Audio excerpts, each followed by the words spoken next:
Ah, it seems we have a guest with an intriguing destiny. This place exists between dream and reality, mind and matter.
Oh, that was abrupt. It was not intentional. Hey, friends. Happy Sunday. And it's another week. Hang on one sec. Just make sure we got the right. There we go. For my friend who was asking how to join, there you go. So, welcome everyone.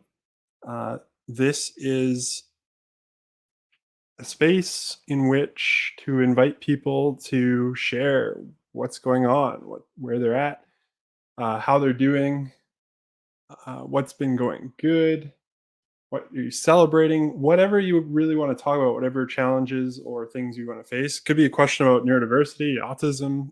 Those are hashtags at the top. Those are there because I am autistic, and I would love to answer any questions you might have. Before I start, while I wait, if more people, like as people join or whatever, are Sundays for you as lonely as they are for me? I don't know if you can relate to the feeling of, hang on, I'm just gonna check something, make sure we're all good. Um, I don't know if you can relate to the feeling of, hang on. Do we have audio? Yeah, okay. Just making sure we have audio. I don't have, I'm very terrible at this. I'm just starting streaming. Okay, anyway, can you relate to the feeling of being in a place surrounded by people, yet feeling so alone? Because that is certainly how I feel almost every Sunday. Thankfully, I get to do this as part of my job. My boss wants me or has me doing this. And I want to talk about some of the people I've met this week or talked to. But before I start with that, there was a quote that I was thinking about. And the reason I'm sharing this is because there's a quote I was thinking about by Mr. Rogers that says, anything that is manageable is mentionable, or mentionable is manageable. Mix those up. Essentially, when we talk about these things and we get them out there, they might, I believe that they become manageable, they lose their power. And for me, this loneliness that I feel, this action of taking on this job and doing this is a response, a direct response to that, inspired by one of my friends who, when she feels anxious or struggles with things, she texts other people or talks to them that have, and usually those people have had similar experiences. Things she'll send like, "Hey, I've been thinking about you." It's really helpful, I'm very thankful for it. And so this is a model of that. In any case, so for those that are joining, oh, we got a comment. Hooray! I actually looked at comments this time. Didn't ignore them halfway through. Uh, so in order to join, so what happens is you can scan the QR code, or you can visit the link that's down below. I tried to make it easy to read. And when you do that, you have to give your camera and your microphone permission, and just join. And you'll be able to join the live stream. Your audio will be fed through, and it'll be really exciting. Basically, my whole goal is just to create a space where people can be heard and seen, and well, for me, it's seen. That's the most important one, because sometimes we go through life and we carry a lot of things, a lot of weight, a lot of stuff that's going on, and it feels like no one can see us. No one can. And again, we're surrounded by people, friends, but it's like a lot of the time they're not equipped to help navigate those questions, or they're not equipped to navigate that that journey, those difficult things that you're facing. And so, yeah, I don't know if other people feel that way. I would love to talk to you about it. Wherever you're at, I find it extremely helpful, uh, and you can do it in a non-judgmental way, because no one knows who you are. But it's out there, right? And it becomes mentionable and manageable. So yeah, let's see. Well, if no one's going to join, and people are just listening and lurking, which is perfectly fine. I love that. I'll talk about some of the people I've met in my week doing this.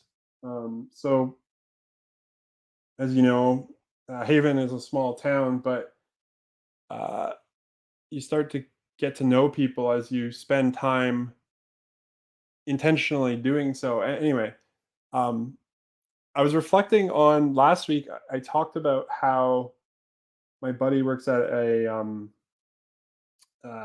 what is it called, like the distress center, or something like that, equivalent wherever you're at.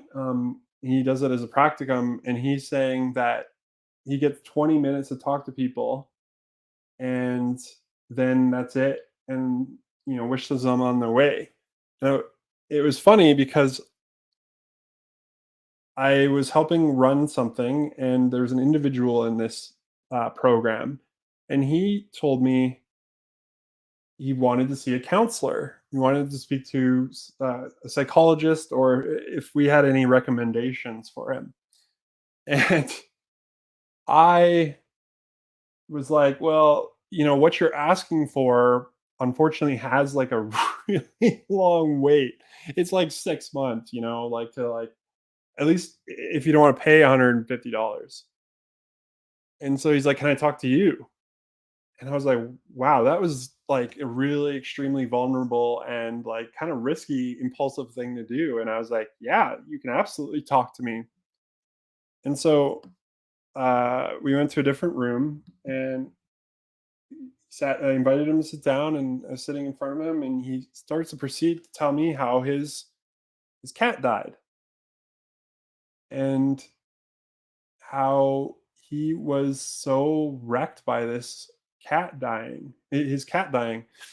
And it um it was interesting because, as we discussed, or as we had this conversation about his cat, I learned that his cat had been around for 19 years, which is a really long time for a cat, I think. I don't know about cats, but that just seems like a ridiculous amount of time to have an animal be a part of your life.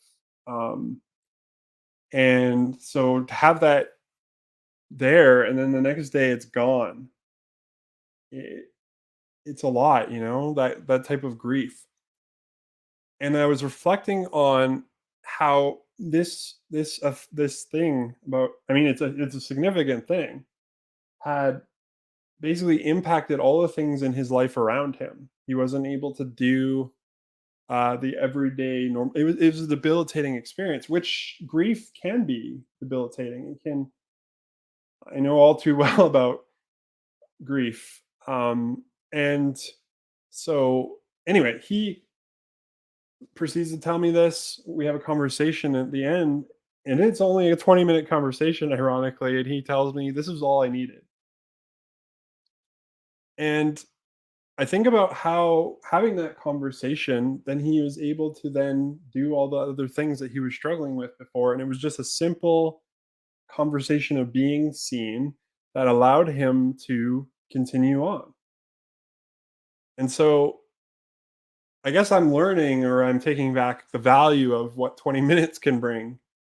Um, I guess the difference is the stress center to me uh, is quite significantly more, like, people are quite significantly more along the way. It's not just like this level of a grief, but it's like, I mean, there's all sorts of reasons. I guess I apologize because I underestimate the value of what I of being seen, no matter how long it takes. So that was really cool. I got to chat with him, and he taught me something in his sharing of his story.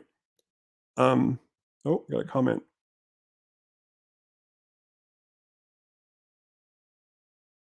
Thought momentum can work.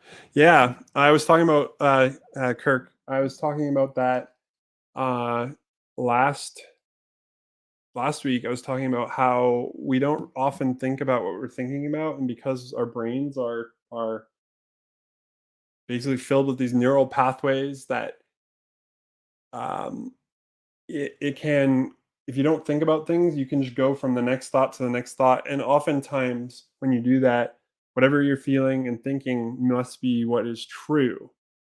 uh in the experience, sure, the feelings you feel are valid, but is it based around something that is actually true? Have- and I don't know if a lot of people think about that. Maybe I'm just unique in how I process things, but I find it incredibly helpful in, because I struggle with a lot of anxiety.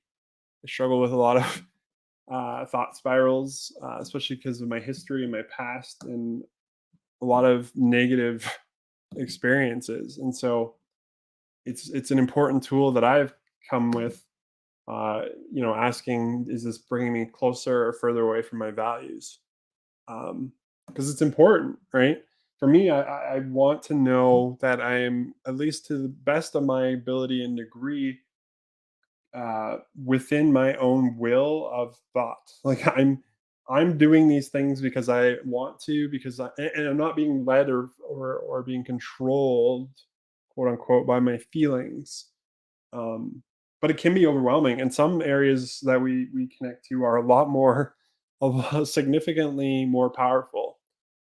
Um, but as people do that, it is like exercise. You get better at it, and you just naturally start to do it as you practice. But it is something, again, that takes a long time and practice. So, um, I mean, commenting to remember not sweating the small stuff. Yeah, sometimes it can be acknowledging that sometimes, like, I tend to be someone who, sorry, Kirk was speaking again. Sometimes I overthink, quote unquote.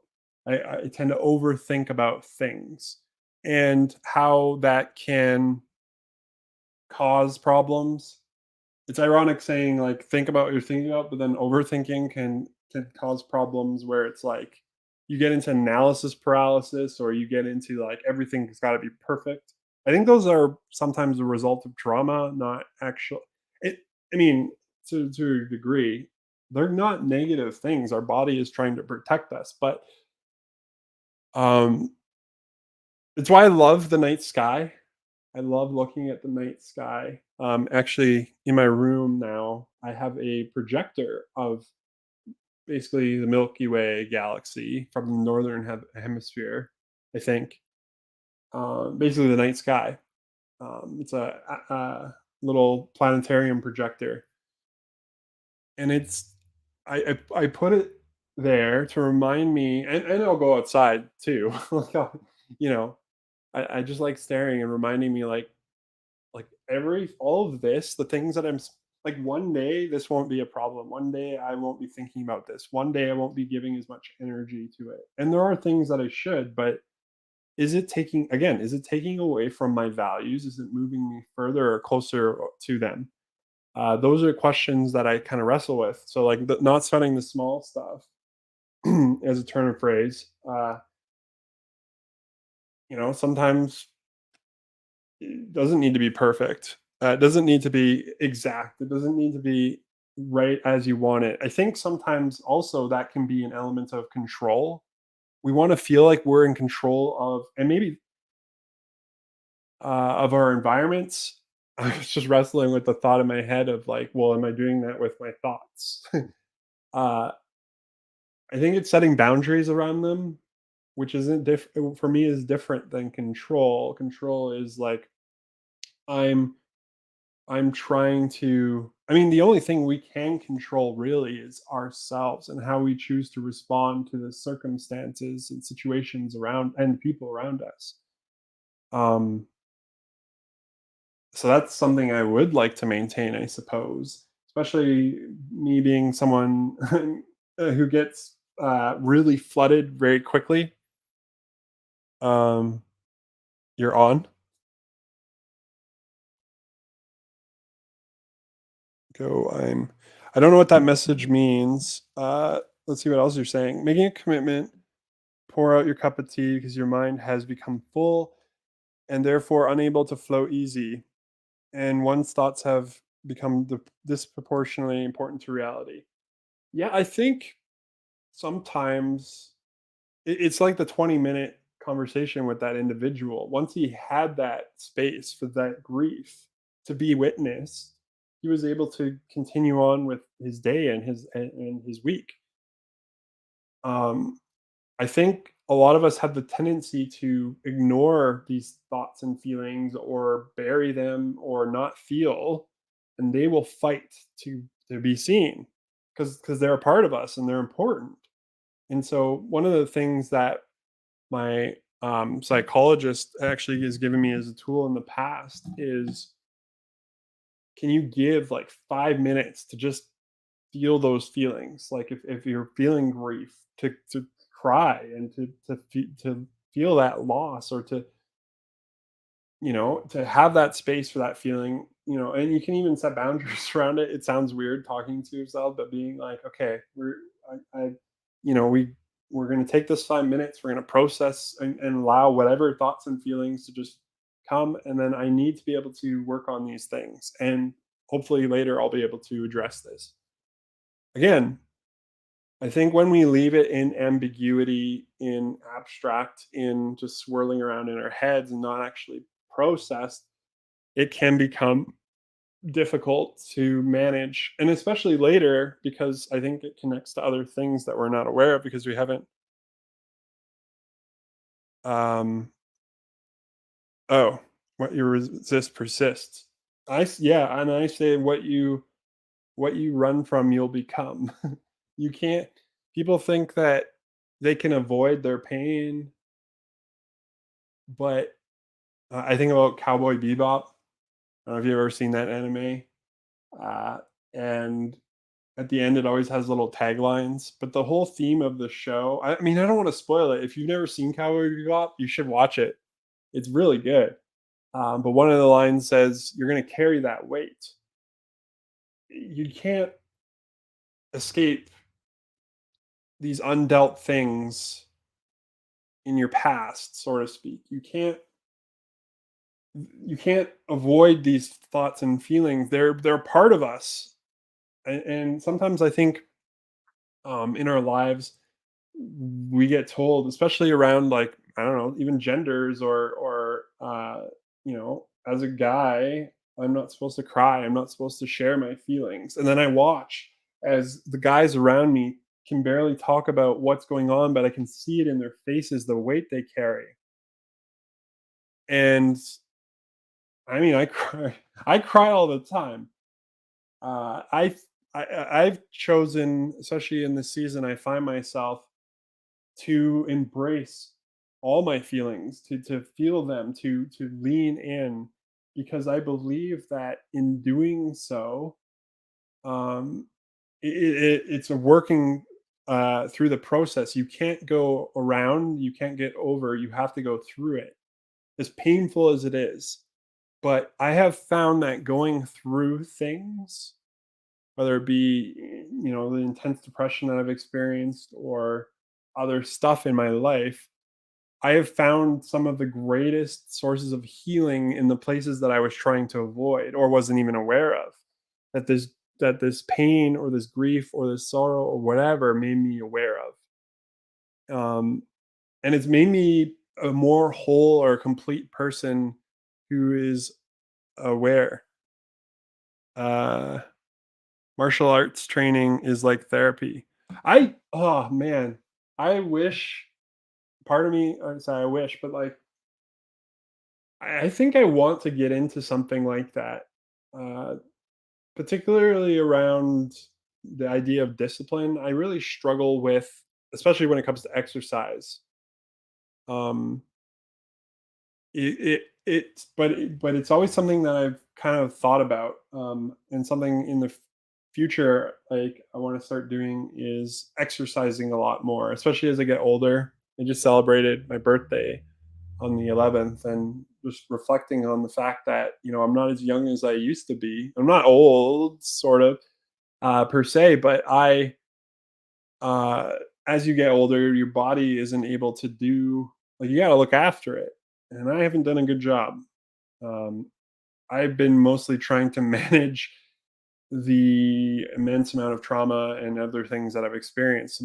My brain is probably like martial arts expert. Not quite, I'm not an expert in anything, but what I mean is, like, compared to my body, like, my brain is like exercised. Like, we're pumping iron, but my body is like, oh my goodness, we went up a slight incline and now I'm out of breath. Oh, and outside, especially being autistic, can be a struggle because of the sunlight. It's really bright. Bugs, especially around the ears. For me in particular, I struggle with sensory. There's a lot of sensory when you're outside. It can be overwhelming. Um, and so I want to learn how to manage that in a way in which I can still be outside, but also not overwhelmed sensory wise. I think having earplugs or headphones and listening to music or something could be helpful. Uh, but I haven't been in a place where I've thought about those things really ever, and so this is all new to me too. Um, I like the idea of gaining the confidence to overcome any challenge. Mhm. Sometimes sometimes I don't know if it's the over for me, it's not overcoming the challenge, but it's like doing this streaming this job and doing the streaming, at this motel. It's like, I don't know what I'm doing. I'm barely able to, like, do the chat and the audio, and I'm figuring it out as I go. My metric of success in this is that I'm doing it, right?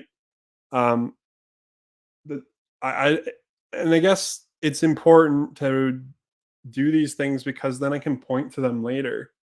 Like, later I can say, I've felt this way before when I wanted to do this whatever, but I was able to do it and it turned out okay, or maybe I colossally failed, but I'm capable of more than I think. I think sometimes, again, this is how our brain, it works to protect us.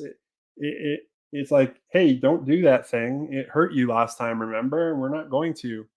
Um, in regards to values, something that I've learned that has been incredibly helpful, especially as an autistic, is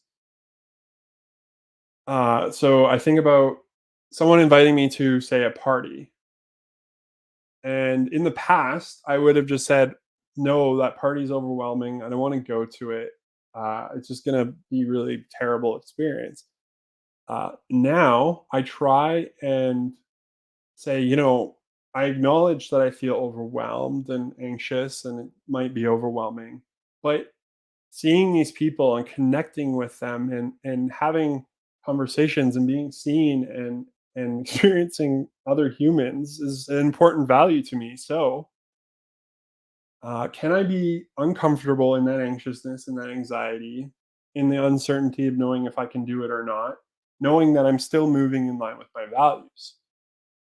Uh, Someone who's taught me that talks about The Princess Bride, and there's a line in it that Wesley says, and I don't remember the prince's name, to the princess, and it said, "Life is pain, princess. Anyone that tells you anything other, or tells you any life is pain, princess. Anyone that tells you otherwise is selling you something." Anything we do, not almost anything we do, is going to have an element of uncomfortability, of risk, of putting ourselves out there, of being seen.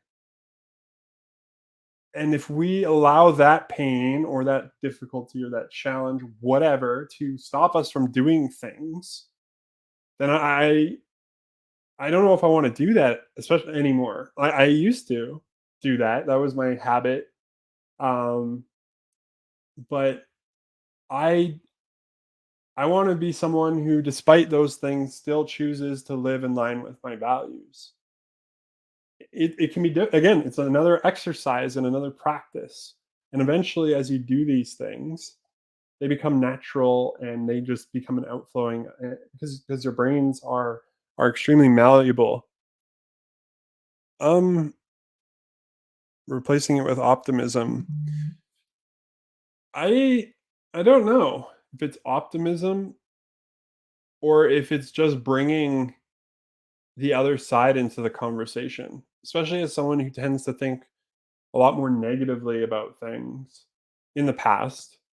Um, and because of the way that my brain was trained of just like jumping to the next thought to the next thought and just being like, this is going to be miserable, it's going to suck, I'm going to have a bad time, everyone's going to whatever, whatever, whatever.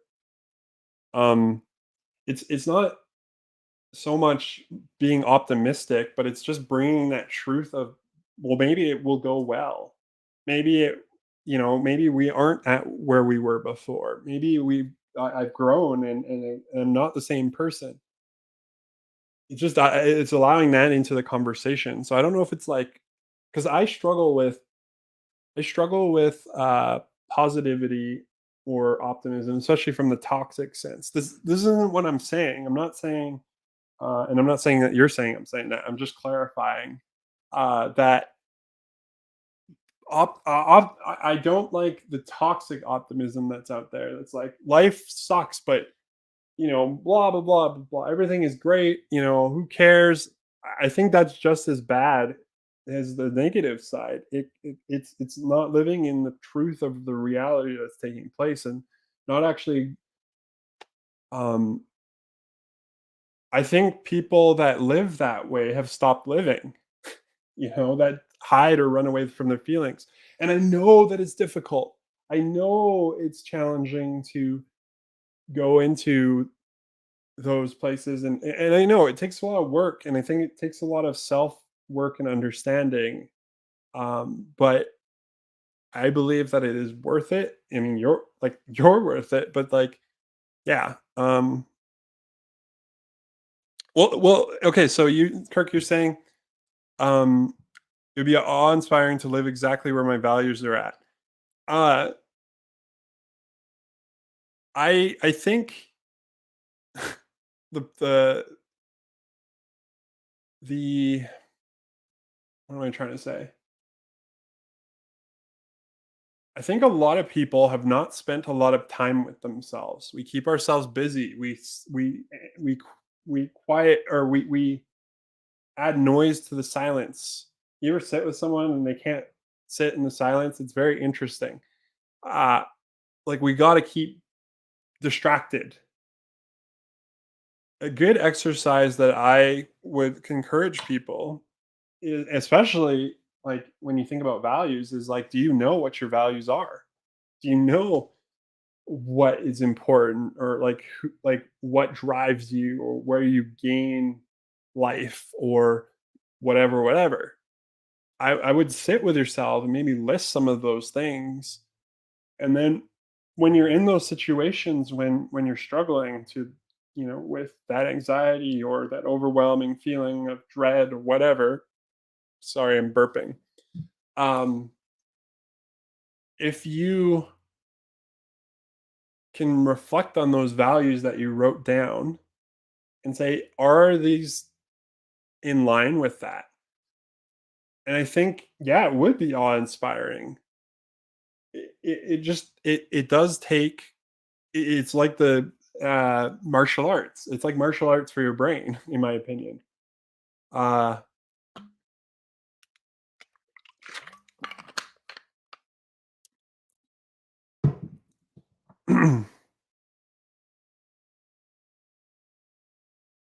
um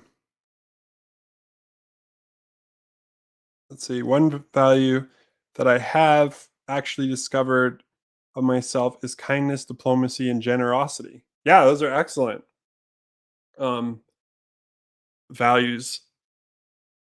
So when you're in the middle of that wrestle, can you reflect on those things? Is this moving me towards being a more generous person, kind person? Is it taking away from that? Uh, and there are more than just those things. Again, I think it is a exercise of spending time, really spending time with yourself, uh, to reflect on those things. And but I mean, we can say all this. If it's important to you, like this is a frustrating thing. People say, I'm busy, I don't have the time. One of my wise mentors in the past has said to me, saying yes to one thing is saying no to another. We make time for things that are important to us. If we're important, then we'll make the time and space to do it, even if it's small little increments, or ways of I don't know. But I think we can do it. It's just, again, it's a discipline. One thing I've learned about discipline from Dallas Willard, who's a guy I read books about, or he reflects about things, is that discipline is like playing a piano, and you play the keys, right? You keep hitting the same key over and over and over and over again. It's frustrating, it's exhausting, it's painful, it's difficult to keep doing that. But as you do that, as you practice that discipline, you live in freedom, because you will have the discipline to play the piano how you wanted to play it. You will have the freedom to do that because you spent the discipline to learn to do that task. And so discipline isn't a negative thing. It actually moves us in freedom. Uh, but it is extremely challenging, and it has a cost. Uh, I think for me, where I would say I struggle is with the executive dysfunctioning aspect to it. The inertia, the getting going, is an extremely hard thing for my particular the way my brain works, because of the way that the neurons fire and connect. I mean, I could explain all that, but because it's exciting, like I've said. But anyway, because that happens, it can make doing tasks. So the thing that frustrates me about the neurotypical brain versus mine is that they can do things they don't want to do, I don't know if I can force my brain to do things that I don't want to. I don't know how to explain it better than that. So discipline is a very challenging thing if I don't have an interest or something in it.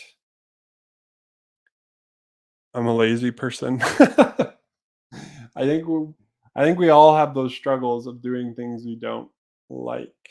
But I think as we do them, as they become disciplines, as they become routine, as they become a part of what we're doing, they become manageable, easier to handle and do. But it's getting over that initial whatever to like get going, you know? And some people need different things to do that. Some people could use accountability. Some people could use a reward to motivate them. Some people could use time, like by this date. You know, that was one thing we were talking about actually at my uh, other place that I work is setting smart goals. Basically, having things that are manageable and attainable. I forget the words, but sometimes we create goals again with ambiguity. I'm going to, but get get fit. I'm going to exercise. Okay, what does that look like? What time frame? Can you make it something that is actually like with the exercise? Is it like running? Is it and how frequent and by what date? You start to build those things that can help you achieve goals rather than um yeah.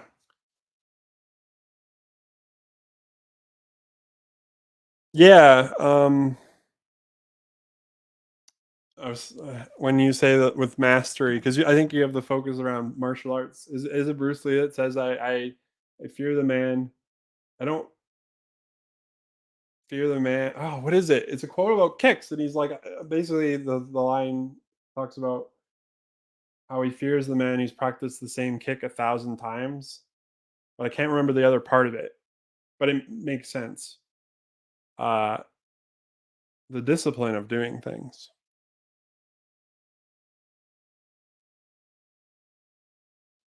Uh,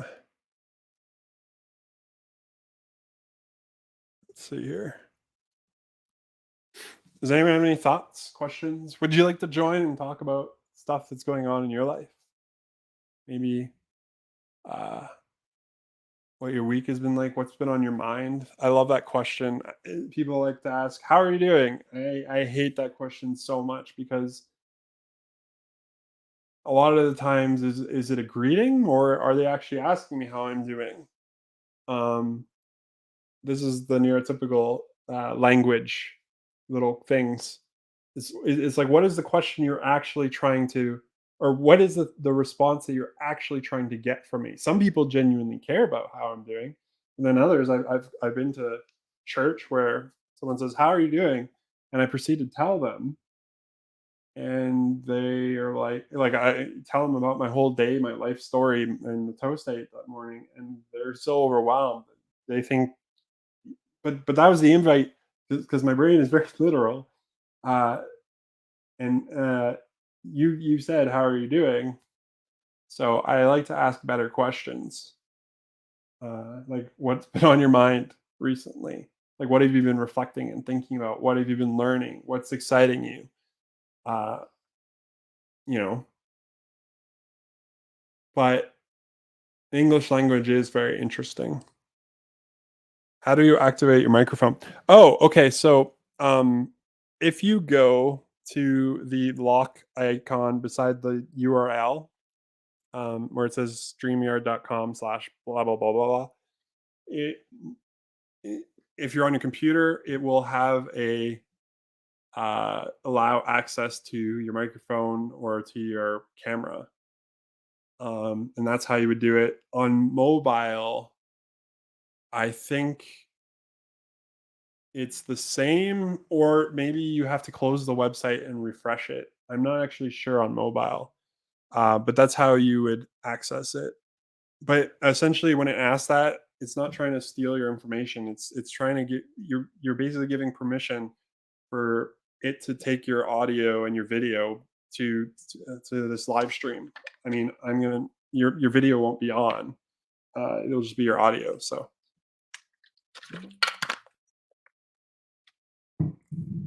I don't know if I can help you any more than that. um, if you're on phone or computer, there might also be some troubleshooting things. And maybe if that becomes a barrier for people, I might see if my boss can change it so that like I might create Discord. But again, then you need an account for Discord. Or I could do a Google Meet. But again, you still need to click that permission. So there's only so much you can do in that regard, I guess.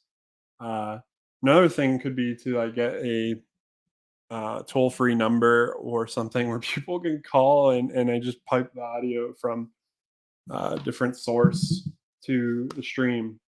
That could work. But this isn't big enough to worry about any of those things at the moment. Like in the future, if it becomes bigger, if more people join, it can be a problem if like trolls get on or I don't know. People tend to be weird. But are you having any luck there? If not, I can just keep rambling and talking. uh, it's exciting that people are watching and listening to this. It's kind of funny because I was like, part of my worry and or my anxiety again, like convincing myself that I'm not gonna be able to do this was what am I gonna talk about in the like what am I gonna do in the meantime while I'm waiting for people to join? Could you write down the instructions? Um, which ones? Let me see if I can find. I'll find a. Let me see right now. A FAQ. All right, one sec. I want to try and be helpful here. Okay, so invite your guests. Guest instructions. All right. I should probably have this up or somewhere that is easier to access for people, or that I can just paste in the chat. A lot of people have like auto mods and stuff, so that's the instructions on how to connect. So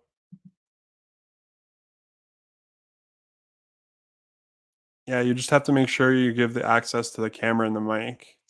But there's a little lock icon beside your like website. If you click on it, it will put, at least in Chrome, um, it'll say like site settings. You click on that and you can see the permissions. Like I have the asking for microphone and video, but yeah, I hope that's helpful. Anyway, uh, so okay, what was I saying? I lost my train of thought. Oh, yeah, I was talking about how I would struggle to. Sorry, I'm fidgeting with things. It helps me focus. Um, my struggle to like, what am I going to do in the meantime while I'm waiting for people? Because it's going to be slow and there's not a lot going on. And I'm realizing one of my autistic tendencies, or at least with the way my brain works, is I like info dumping. I have so much information and knowledge about different topics and things that I love to talk about. So I don't know if it'll be a problem or not. Although the thing I worry about is like, am I going to be like a dad who like repeats the same joke? You know what I mean? Like those dads who have the pack of scripts. I don't know if that'll be me. Um, so I mean, you can keep typing in the chat for now until you figure it out. But um, in any case, it's been good here. I've really enjoyed this job that I find myself currently. The people here seem to be fine. Like it's so abnormal. Like I'm not used to work environments where people actually want to hear what I have to say, or they demand, or they. So what ends up happening for me in terms of work is uh, I get hired. Usually, I'll have to mask. Like, I'll do all of the things that I'm expected, or they want me to do in terms of like being. And I didn't know this at the time, but I'm learning about it. Being neurotypical, doing that stuff. But then, because it's not natural and it's not normal, it's not something I can maintain. It breaks. Eventually, people become resentful. They don't talk about why they're resentful. They just treat me different, and I don't know why. And then things happen where that they tell me to have a good life or move on, but that hasn't been my experience at this job. Instead, they like and something that is frustrating that I think a lot of autistics face is because our desire for knowing how things work is there. It's quite key, and very like I'm a very um rational logical person. A lot of the questions I ask, the things I do, can be seen as like a challenge to authority or or an attack on the system. I want to burn it all down because I want to ask why things work rather than just do it unquestionably. Um, the place I like this place has been fantastic because they not only like they understand that, but then they also take the time to explain how things got to where they are at, the history of them, which has been really helpful for me. Um, I don't know if you're having any luck joining, which is unfortunate. I find that the QR code is the easiest method. Like if you're on your phone, just scan it and then go to that link. It can be helpful or easy way to go in there. For anyone that's joining. If you want to join the stream, your video won't be on, but people will be able to hear you, and we can talk about whatever you'd like to talk about. I just want to open the space to basically invite people to share what's on their mind, on their heart, and have it be seen and heard. I think it's crucial and important. I don't know if there's a lot of that out there in this world we find ourselves. It can be incredibly self-reliant and isolating. And so I just wanted to kind of stand against that in some way and just be like, I'm going to offer that time and space. If people want, if it's valuable, they'll join, they'll participate in it. If not, well, I'm just going to keep doing it because I think it's important. I I it's something I love and I'm good at. Um and uh because I feel like I'm not good. Like I have like what's called a spiky profile. Um so basically I'm highly proficient in some things, but but then I'm deficient in others. Whereas most people it's like a bell curve or it's more like flat. Um which can be frustrating for a lot of people because they think, why are you able to do it this day and now you can't do it anymore? What the heck's happening? There's a lot of factors that go in beyond just yeah. Anyway, I mean, I could talk about those things. Does anyone want to talk about uh, what they know about autism, or if they have any questions, you can ask. I won't take it personally. You can say whatever you want. Um, I would love the opportunity to help people to have a window into something that they don't see or understand as much. I would appreciate the opportunity to connect that empathy gap. But if not, that's perfectly fine too. Um, oh, I wonder if that's the same thing that applies typically towards people experiencing schizophrenia like yourself. Can you clarify what you're talking about? Because you're probably sorry, I probably missed your question or your comment on YouTube. But uh, you're probably referring to something I said before, and now I'm not sure. Uh, would like to figure out how to get my headphones to function on YouTube Live as well. Oh, I don't know what you mean by that. uh, are you on your phone or are you on your computer? Uh, because if you're on your computer, you can choose on your phone. I mean, my phone doesn't have a plug-in. I'm using. Oh, talking about the bell curve for the thing you mentioned about proficiencies and deficiencies. Um, oh, is it similar with schizophrenia? Like, are there? I'm very unaware of that. That is like far beyond. Like, again, I'm just here as someone to talk, so it's far beyond my pay grade. But I don't know much about. I mean, I'm still learning about autism, for example, but like I don't know much about schizophrenia or all the other um, neurodiverse uh, um, what are they tendencies? I don't know what you call it. I don't know the right words right now, but I guess you're saying it's similar in regards to like you're highly proficient in other one in some things and highly deficient in others. Okay, that's it can be frustrating because people look at me and like I'm really good at I can make money. I can navigate a financial system if I care about it. I don't uh, pretty easily because I see patterns. I can see consistent because it's a lot of human psychology for the most part, which I find extremely fascinating. That's a component I like. But then they're like, "Why can't you do dishes? Like, why can't you clean?" And it's not that I can't clean, it's that I really struggle with doing tasks that aren't on a list. I've learned that about myself. So if things are like this is what that looks like and what I want you to do. I know it sounds silly. It doesn't make sense. I know uh, but it's something I struggle with. But if people create those things, if people kind of navigate in that way, I can do them.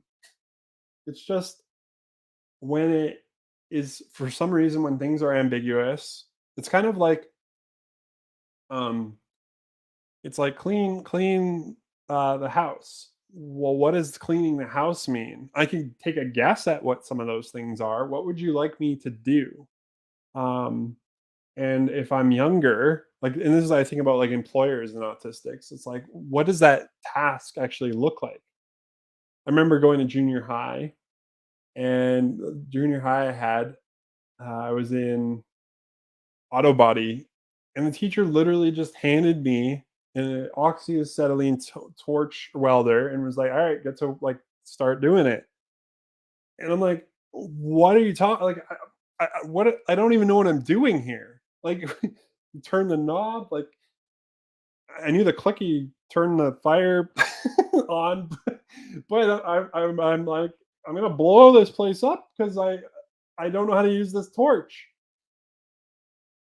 I think sometimes people assume because we forget what we know, we assume that others are in the same place and under oh, uh, what I've learned about autism is that communication needs to be very direct and literal. Uh, I would say that that is correct in the sense, yes, very direct. I would say that autistics choose to be commonly more literal in the way that they have conversations, not that they prefer literal speaking, is that that will be the it's how they will converse. Um, schizophrenia is the opposite, actually. Schizophrenic people think about things abstractly. Oh, so if someone says, uh, "Are you still here?" Like someone said to me the other day when I was at my job, uh, you can understand that a lot better than me. Where it's like, of course I'm still like you physically ask me a question if I'm still here. Like I don't know how that's even something you can ask. Uh, I know what they're trying to say, but for me, like it's the very like literal words that tell me, like, am I still here? Like, are you asking me from a philosophical sense? Like, do we exist at all? Uh, anyway, you know, it can be silly like that. And what's funny is there are parts of my brain that will understand, but it will still latch on to the very literal way of speaking or what they're trying to say. So someone might tell me a joke and I might get it, but I'll still be wrestling with the story as if it's a literal thing. Another thing I've learned is like if I watch movies or I read a book or I hear experiences, I picture myself in those things, and those emotions that are felt in that are extremely real to me, which I've never really understood, and I'm looking into it. But um to note, autism and schizophrenia have characteristics of being too low in dopamine neuroactivity and having high dopamine neuroactivity. Technically, autism and schizophrenia are on the same spectrum, which is a joke. Uh, yeah, I don't. I think the DSM-5 will continue. I mean, before they would say that you had to been if you were autistic, you were schizophrenic. Like it was that was part of the definition. Um, it's not so much so. I think what they are attempting to do, which can be difficult and challenging, is basically these things make th- okay, so these labels to me aren't, I don't see them as a sense of like identity, but more so how to describe something. So if I say that I'm autistic, I'm hopefully helping the other person to understand that I don't think, behave, or understand or do things in the way that they do, and therefore they might have to cater their expectations to there will be a difference in that conversation. Um, the spectrum is basically saying that you know me as an autistic individual, you only know me, not the other person who might have different things that they uh, struggle with and have strengths in.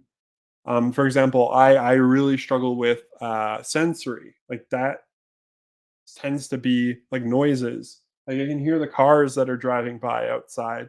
I can hear the fan on my computer right now. Um, I can't, my brain has an immense difficulty shutting those things down. Other autistics might not have those difficulties, or some can give you eye contact. It's kind of so by putting things on a spectrum of like a diverse way of the brains working and operating, I think it just helps people understand that there are those differences that are taking place. Um,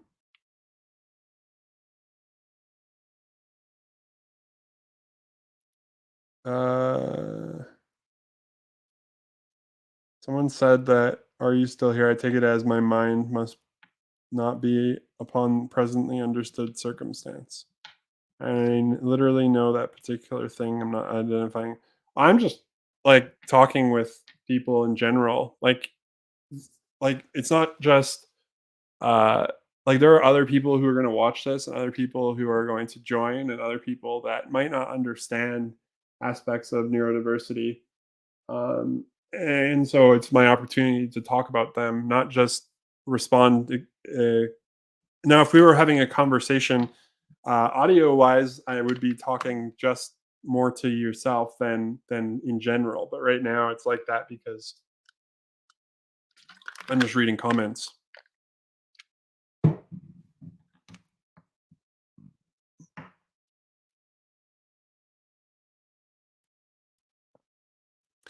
But I would be interested to learn more about schizophrenia. I don't know anything about it. It would be I love learning things, and I like for I think it's funny that I couldn't figure out I was autistic because I didn't know anything about autism.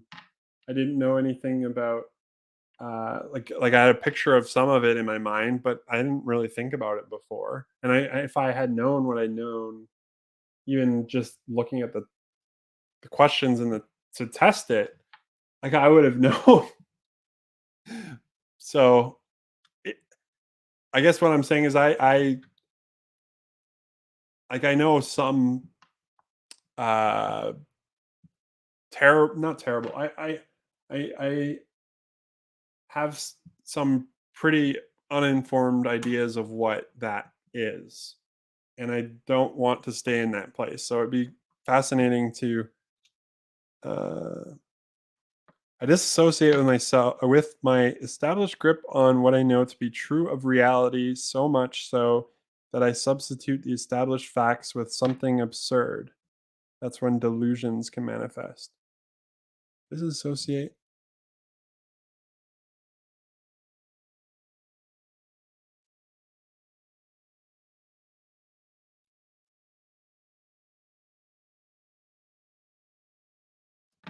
Disassociate. Sorry, I have to read things out loud again because I struggle to um, hang on, process it. I disassociate with my established grip on what I know to be true of reality. Okay.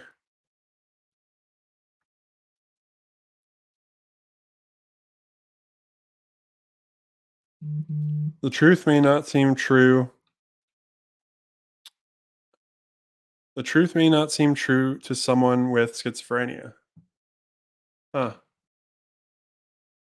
Is it kind of like when you're depressed and okay, so I'm just shooting I'm just I'm not comparing it to uh I'm not comparing schizophrenia to depression, but the way that I talk or I speak to and help it, I connect. I'm a very visual thinker, so when you said that, it made me think about depression and how when you're depressed, there are truths that you believe that aren't actually true with reality. Like I'm worthless, for example, and it is true in your mind, right?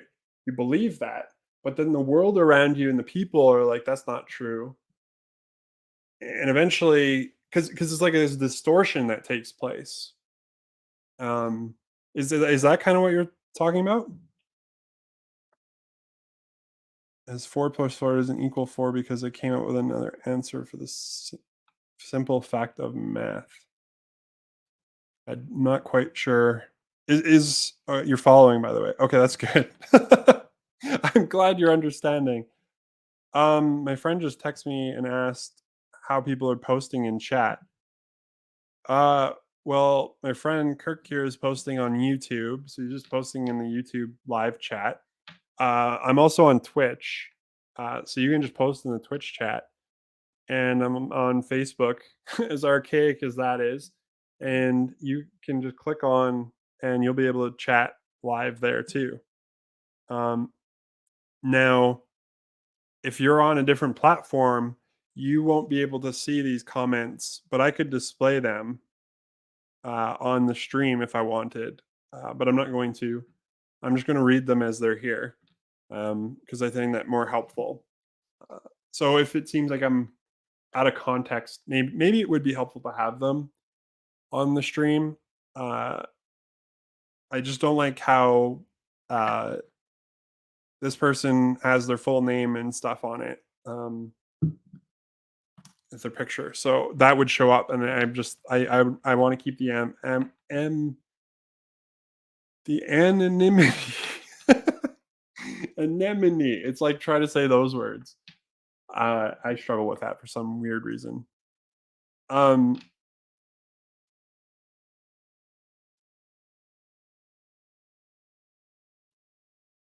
4 plus 4 does not equal 4 because I came up with another answer for the simple fact of math. For the simple fact of math. Okay. Where where'd that come from?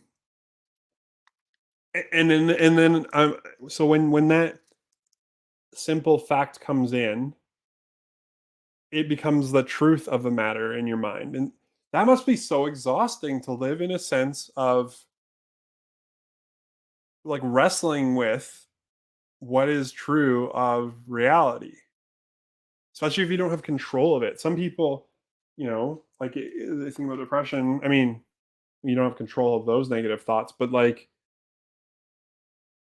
imagine walking through life and I mean, philosophically, you can say like, "What do you know is true?" Or like, but like, you know what I mean? Like that's got to be really challenging and exhausting. What do you do about that? Like, how do you navigate life when you don't know what in front of you is true or real in your like if is that this similar? Oh, to answer your question about similarities to depression, in the sense that depression holds a person's emotions to construct the beliefs around themselves as being worthless, schizophrenia is not dissimilar. Oh, those thoughts are okay. There's just an unfinished message. Schizophrenia is not dissimilar. Okay, it's inter. Oh, that's a fascinating. If you don't mind me asking, like again, I'm curious. This is just curious. You can answer or say whatever you want. Uh, I'm asking from a sense of curiosity because I want to try and understand to the best of my ability, not living in your world and your experience and your way of viewing things. Like, for example, with the math, you know that this thing is true, but something in your mind decided that that equation is no longer true. But where does that come from that is more authoritative? Like it has a like for me, if I count items out and say like if I add two of these and two of those, then that equals four. And four is the number we've defined as like all these like four different items. I don't my mind is struggling to wrap my like wrap turn a phrase like wrap my head around it like to and I don't know if I'll ever be able to because obviously it's your like your way of viewing and understanding reality. Um in the sense that there is a deviation from normal healthy capacity of self-worth to function and in intensity. I think that's what you meant. Um, a side note, I think I need to get glasses.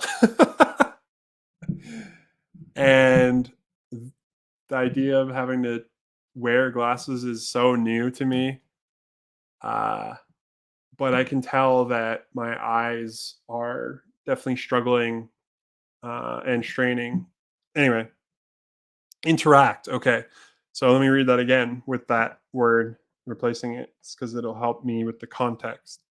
In the sense that there is a deviation from the normal healthy capacity of self worth to function and interact.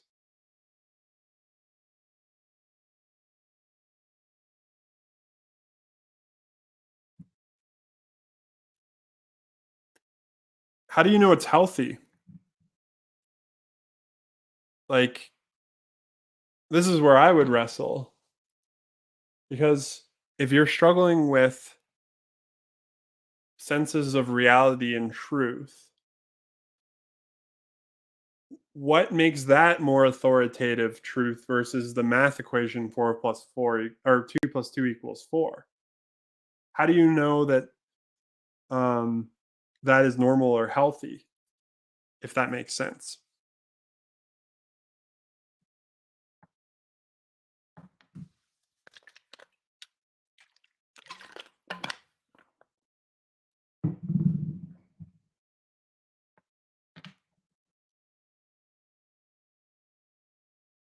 It's okay. You're probably typing out. I'll just keep talking. I'm not. I am still. I'm very curious about this because it is extraordinarily fascinating how our brains all work in different ways. Okay, because without being able to relate to other human beings, one will definitely deteriorate mentally, whether you believe so or not. Hmm. But then I guess I have some understanding of that.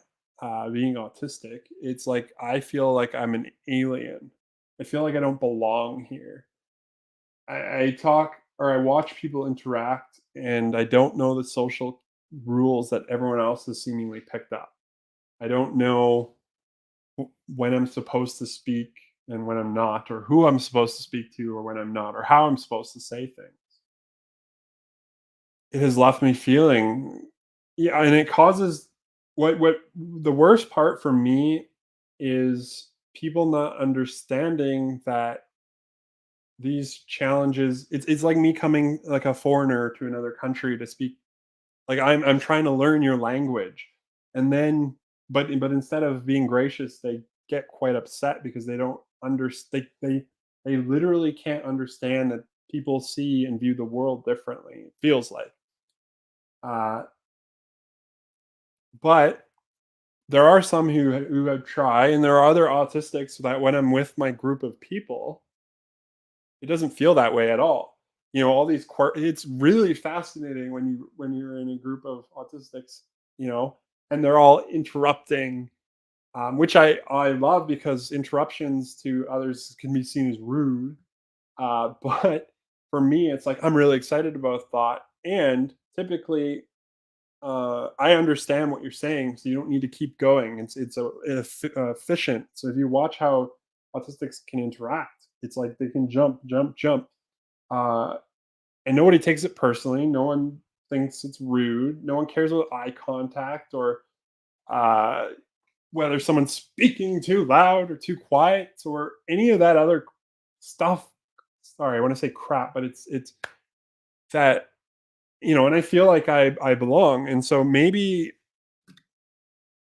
um I have many thoughts to cover with everything you've asked and are curious about. I'm too loosey goosey with social interaction. Well, yeah, because it's not. I think I have a book that I'm about to read. Let me see if I can find it. It's this big one here. Uh, it's called "Autism as Context Blindness," and it's very fascinating. Uh, I've not read it. I'm going to, but I think the premise is that autistics struggle with, so I think neurotypicals, um, they take for granted a lot of how their brain works in response to the world that has been built around them. Uh, Whereas with autistics, they have to consciously think about, for example, context, whereas it naturally intuitively comes to neurotypicals. And so without the context, so for example, if I'm in a group of people, or here's an example, I will treat everyone the same, regardless if it's the president or the prime minister or the queen. I really don't care. I will treat you with the same respect as janitor or the old guy crossing the street. To me, that, I guess, is, to me, is very logical. Uh, I don't understand why there's a hierarchy of social, like, uh, but anyway, but the context is gone where it doesn't matter that they're in those positions. To me, you're still a human being, and we're both the same people. So I don't know why that would change. And so I think that's kind of what it's talking about, where the context. I would have to consciously be aware of what context is being applied to this particular way of doing things, whereas other times it might not apply. And I think autistics struggle with that. It's actually a more new idea and theory and thing. So I'm excited to explore. Uh, Autistic people are uh, inhibited by the rigidity to said thing. Um, I think that's a uh, it's a wrestle because if I am convinced of something, right? If you if I land on a piece of information or something feels like it's the best way of doing it, if you can't convince me otherwise, then it can feel like I'm being rigid. So maybe I might be flexible and change my way, but it doesn't change the fact that I still believe that my way is best. What is frustrating is I think with a lot of autistic individuals, when they are talking about something, especially something that they are really passionate about, they do just a ridiculous amount of information gathering. So it can seem arrogant. It can seem like they are not willing to change, but it's like they are really well informed on the basis of their, and if you can make an argument, if you can make a case or that contradicts something they believe, they can change in an instant. A fascinating tale about an autistic individual who was struggling with, or what was it? I don't know if it was meth or it was a particular drug addiction, right? And someone was able to convince him, or he was able to, basically that um it wasn't the addiction that had him doing it. It was that there was he was actively trying to, I forget what it is. But once he came to realize this fact, instantly he was done with the addiction. It it is very logical and rational based. Um, but I find a lot of times the neurotypical experience has a lot of lying in it, like white lies, alternative truths that are just accepted and we're supposed to be okay with. Um, there's a lot of emotionally charged language, emotionally hidden meanings. And so it can be hard to navigate that world when you don't understand it. So the rigidity that people see is them living, from for myself, it's me living with my truth, my sense of, and again, if you can convince me of something otherwise, I can change. Like I I I don't have the same structure. Like I challenge. I love my thoughts being challenged. I love uh and I'm not speaking on behalf of all autistics. This is just me, right? Other autistics, it could be very different. But I love, like, I don't have like this house that a lot of other people build where it's like you hit the wall and they run away or get scared or retaliate. Um, if I'm wrong, I'm wrong. Uh, you have to be able to present a case for it, though. You can't manipulate me. You can't bribe me. You can't. Uh, um, what's the word? Coerce me, or for the most part. I'm not as susceptible to those things, and that can be seen as rigid for a lot of people. Uh, okay.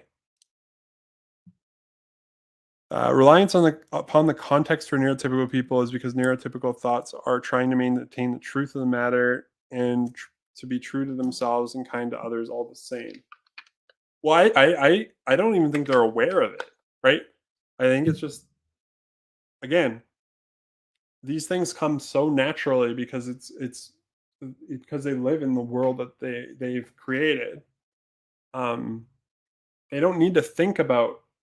the contexts of, like, for example, the social rules that exist that we all just are supposed to know, um, that we're supposed to pick up. Like, why isn't like did they get a manual that I didn't get? Mine didn't show up in the mail. Like, they all know it. Um, and because of the way that I don't have those emotionally charged things, or the same methods of like trying to change me and be otherwise doesn't work in the same way. So let's see. Their passionates are immaculately expressed. Yeah. And it could be anything. Uh, I was at my other job, and I was part of my job is helping autistic individuals seek employment, basically learn the skills around it, and also give them the opportunity. A lot of the times, highly competent, they're just not given the same chance because there's a lot of prejudices, but a lot of, like, they know instantly if you're like, people know, and they'll treat you different. And so it's like breaking some of those barriers down, or learning how to self advocate in a way where it's like, hey, I might struggle with noise and distraction, but if you like are able to help me do that well, I will be so productive. And it's true. For example, JP Morgan, again, see, I'm about to like info dump, uh, started a program with autistic individuals, and they're saying that they are seeing 140% efficiency. And I mean, that's not everyone, obviously, but 140% versus the other people, and they didn't have the same challenges. That, like, they're starting to recognize that there's value in the diverse way that we think and operate, rather than this is pathology is right or correct, or and you can actually get some amazing work, uh, you know, or you can, like, imagine if you can navigate some of those differences, quote unquote. For example, like a housing provider, when I talk to them, um, I'm like, listen, you do these small things, and that person is happy and thriving, they're going to be there for like 20 years. Always paying rent, always like there aren't going to be these difficulties and challenges you're going to have with other people. Like, it's going to be the same. Like, why wouldn't you want that? Right? And I was like, oh, autistics are like that, but it is within, um, a lot of those parameters. uh, Being neurotypical is an experience such as being in an equilibrium of synchronicity. I can't speak or pronounce that word right now. And helpful, oh, and helpful to malleable conducts and principles. Um, Maybe, I don't know. I have not experienced that. In fact, I would argue that I actually find, for the most part, neurotypicals more inflexible, more rigid, in a different way of understanding. So, for example, they can be presented with facts, information, but they are set on what they believe, regardless if you present truth. It doesn't matter because they have decided that they are in this camp now. You can see it no better than political landscapes. They will stand with someone in a party, even though they don't agree, because that party is who represents them, regardless of the facts of what that person does or how they go about running that party. To me, that is more rigid, more inflexible, and lack of better word, I just don't see the logic in it. Uh, but again, this is how my brain works versus theirs. And I'm not saying theirs is better or mine is worse. I actually do think, though, that there are. It's fascinating because I think we could actually flip, if there were, like, we could put being a neurotypical in a diagnosis category, because there are a lot of weaknesses where I'm like, why is that okay to have a problem or a flaw in? Uh, like this rigid structure of and emotions being part of these conversations. And not saying emotions aren't important, but I'm saying to the degree that they're weighed versus literal facts and information is fascinating to me. Um, but anyway,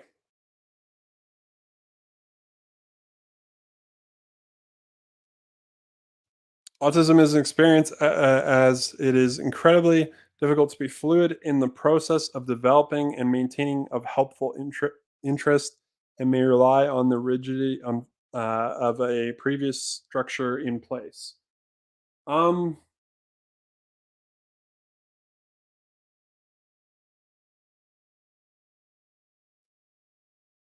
I think I like structure and routine because I know what to expect. Uh, Sometimes it can be because there's a lot of anxiety. It can be exhausting to live in a world where Uh, so it's like cutting down those factors. So, for example, if I'm going somewhere, I might look up that place. I might look into the menu. Sorry. Let's bring a context. It could be somewhere to eat, like dinner. Um, so I'll look into the menu. I'll look at what I want to eat beforehand. I might already have made those decisions before I get to the door because I know that I'm someone who struggles with choices in the matter of that. Like this is another thing I've observed with neurotypical individuals. They don't take a lot of time to process things, um, or they whereas like, and this is the frustrating thing with my brain sometimes. Uh, like I have to research and understand something before I can buy it. Um, for the most part. Whereas they'll just buy whatever because of the advertising, because of the color of the product or whatever. Whereas I'm like, if you ask me which is the best microwave, I can tell you based on okay, what are your factors? The amount of money, okay, that narrows it down to these, this and that. I've watched many reviews. Then I can be like, here is the best product for the money that you can spend, rather than this is overwhelming. I don't want to deal with it. So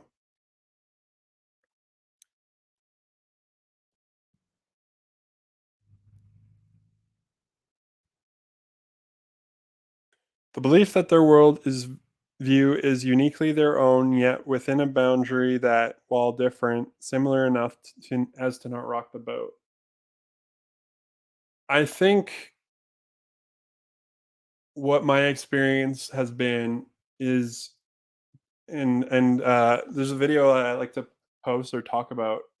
It's from autistic researcher. Which another factor, a lot of the information about autism isn't actually informed by it hasn't been informed by autistic individuals until more recently.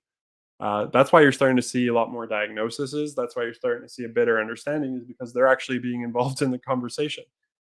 Anyway, um, Dr. Damien Milton talks about the double empathy problem.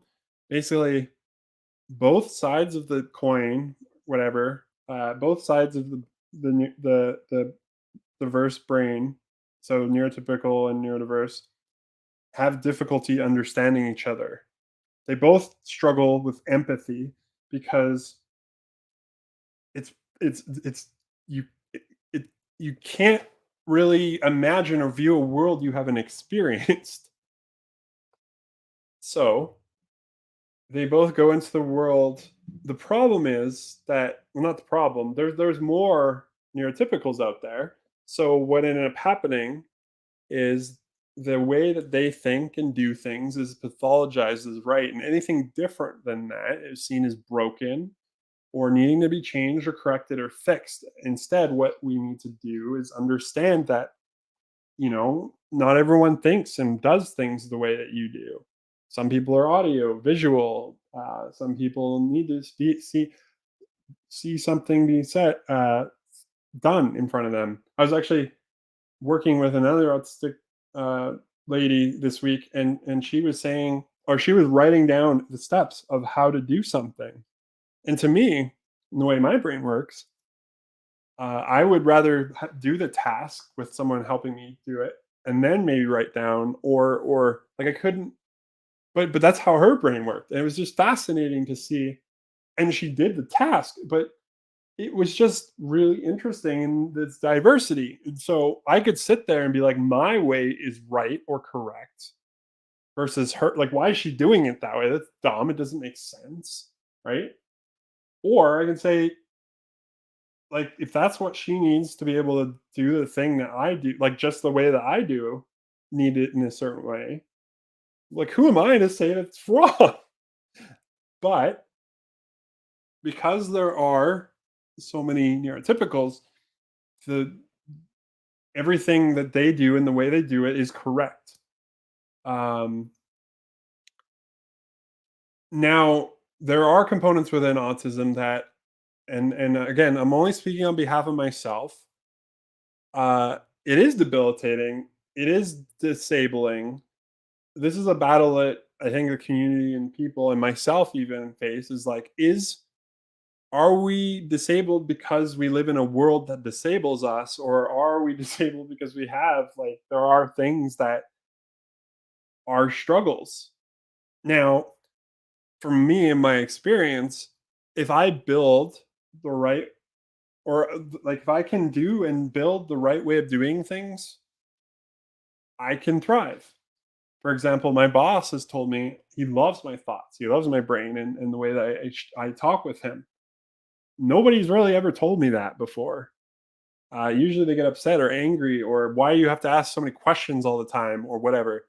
And I realized it was simple things like I don't need to give him eye contact. There's no expectation of that. So then I'm actually able to focus. And then there's the other expectation that when I'm saying these things, I'm not attacking him or the organization, or uh, like I'm literally just trying to understand something. And when he has that, I can bring like this amazing best self where, again, simple changes, but when you try and ask for those changes, when you try and articulate some of that stuff, you're told horrible, hurtful things like, your way of doing things hurts me. I don't understand. Why can't you do it the way I do it? Right? There's no empathy to understand that people are different. And it's frustrating. Both neurotypical people and neurodivergent people, the smartest and most thoughtful people, and the least careful and thoughtless individuals have all may have many pieces of information. Yeah, eh, and context. Like, why this is again, these are logical flaws that I see with the way that they tend to do things. But it's like, because, and this is why I tend to rely more on my logic.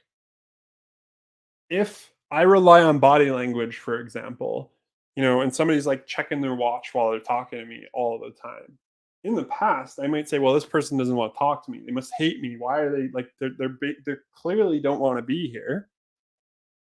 And then they'll go like they'll just go off of that. Like, that is truth for them, and how they felt in that moment must be true because they did that action to cause you to feel that way.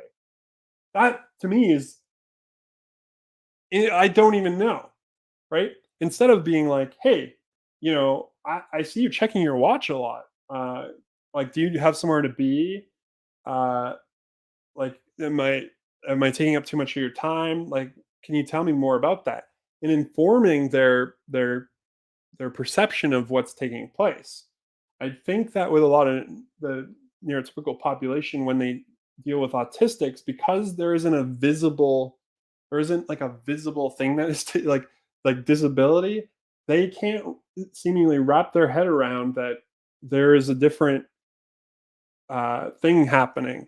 So if I'm not smiling when I'm out and about, that must mean I'm not having a good time, which I've been told before. So then now I got to think about, oh, now I got to be smiling, like, like all, like, instead of just being me.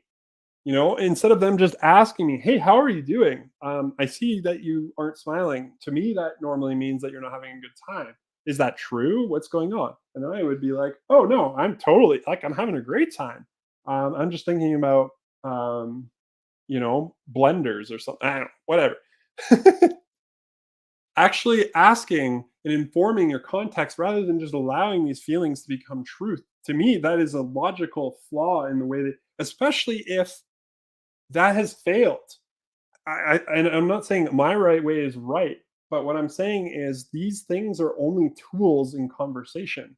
So you can't just solely rely on it, expecting that it's going to work in all contexts and in all people. You have to be able to be flexible in um, the application of these things. For me, it is understanding context. But then when I do that, sometimes it can be seen as you're asking too many questions.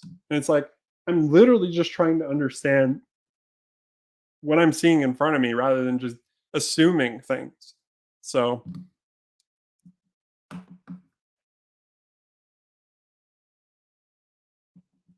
um,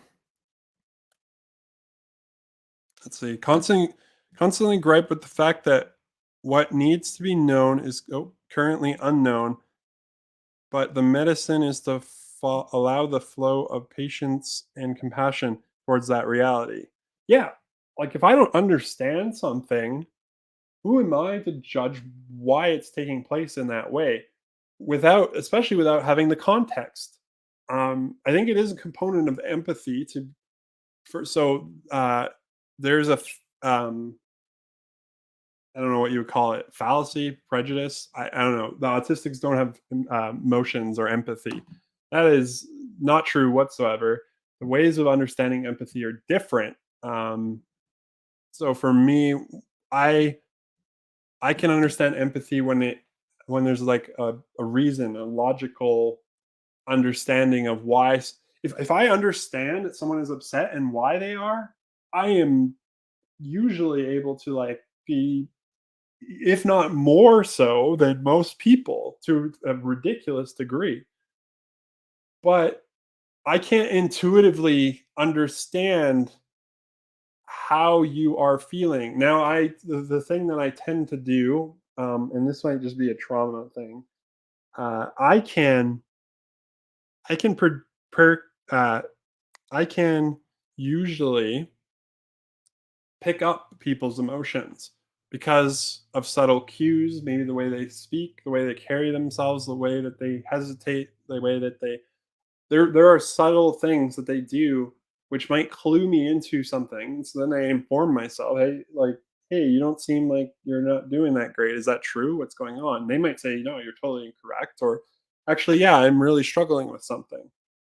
And then once I understand it, oh, that makes so much sense. But I can't like, whereas they think they can just get those things. I don't. I struggle because it's not how I experience the world. Uh, to me, not smiling, stone faced often makes me believe they're turning focus inward towards their own thoughts and internal reflections. Um, I have read, and it might be true that, and I don't know. Uh, it's a trauma thing. It's a social disabling. And if you have autistic individuals who don't have, so imagine, okay, let me help you picture this, right? Imagine you're going about your day and you speak. You ask something very literally, and suddenly somebody gets upset at you and you don't know why. They don't tell you why, but they're angry at you. And so you think about that for like the next part of your day, and then it happens again, or like these things start happening over and over and over again. You don't have the right emotions at the right time. You might laugh when you're not supposed to be laughing, quote unquote. You're not smiling when you're supposed to. You have to consciously be aware of these things rather than them being a subconscious or like a thing that happens naturally. I think they do happen naturally, but not at the timing that neurotypical expects or the context, right? So what happens is you actually suppress yourself. You become flat. Your voice becomes flat. That way, people can't make those assumptions. They can't be angry or upset. They can't, and I could be wrong about this, but it makes a lot of sense to me. Um, so I actually think it's a social. I think a lot of components of being autistic are actually socially disabling from the standpoint that it there's a right way of thinking, and so that actually has a lot of negative effects towards others that don't think that way, and a lot of trauma that forms around it. I could be completely wrong. I don't have any professional whatever, to authoritatively say that, or studies or information, but it makes a lot of sense to me. Um, yeah. Uh, well, there's hurtful beliefs that are held sometimes that try to vie for dominance in the public consciousness. Yeah, again, it's like there's a lot of ego. There's I'm right, and I need others to believe me in order to validate my existence. Or there's a lot of wrestles that people have that go on that they're not even aware of. Uh, like for me, being vulnerable, saying, like, is this stream like I share at the beginning, like it's loneliness and mentioning things that making things mentionable and but is there a part of me that's like trying to heal or fix that loneliness, uh trying to like patch over it by doing this? Now being aware of that, I'm trying to like focus on uh that not being the case and ways of doing that. But there are wrestles that we all have that if we're not aware of, um I think that's where you start to see some of those dominance, is like you're saying.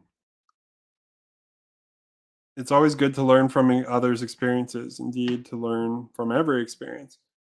Uh, yeah, I think we do live in a bubble. So we're a global society, but most of us, it seems, for and it could be wrong. I don't have any basis of fact, but like I feel like I'm a visitor on this planet. I've been to a few places and certainly not to other cultures and ways of doing things. For example, eye contact in other places is seen as rude and you would get yelled at or people would be angry, right? I would love to go to a place like that. But like I don't feel like I have like I cannot land anywhere in the I go with Socrates who says, I know that I know nothing. And for me, that isn't like a negative thing, like a put down, but it's establishing the fact that it allows me to have the freedom to keep growing because I don't actually know what like I really don't know anything. And so that allows me to continuously grow and to be challenged and to relearn and to understand things in new ways. I like that. I like being in that place rather than these are the things like I'm set, you know? To hide behind a neutral feeling, or sorry, let me repeat that comment. To hide behind a natural, unfeeling mask leaves that person hard to reach when they're where they're at and leaves them with an isolation. Yeah. I mean, like I said, again, I can be surrounded by people, but feel so alone. And I also feel like part of that isn't just the mask. Part of that is, I think, I require different kind of conversations. I struggle to do small talk, which is actually something there. One of my other teachers would say there is no such thing as small talk. It's gathering information because when you have information, you can make informed decisions. You're basically at an advantage.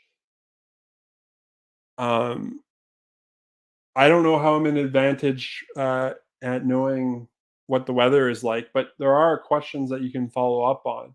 I think the problem though is when you try and have those conversations, people see it as an interview, or they see like, and then again, it's a give and take, but then the other person oftentimes like they don't know how to talk to me, and it's awkward, and I'm tall and I'm scary, and yeah, I don't have emotion on my face, and I must be angry all the time.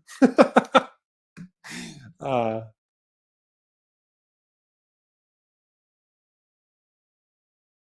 well, I know we come from different faith experiences of, or sorry, we come from different experiences of faith that dogmatisms, but I have faith in and the fact that we are set to be here in the present moment, alive again and again and again.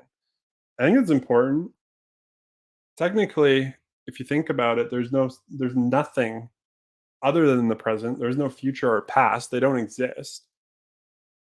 Um, so for me, especially someone who struggles with staying present, I do try and this is part of why I make these thought reflections and things. It helps me be mindful of my present reality, and what that does is it helps me live in line with my values, which is important to me.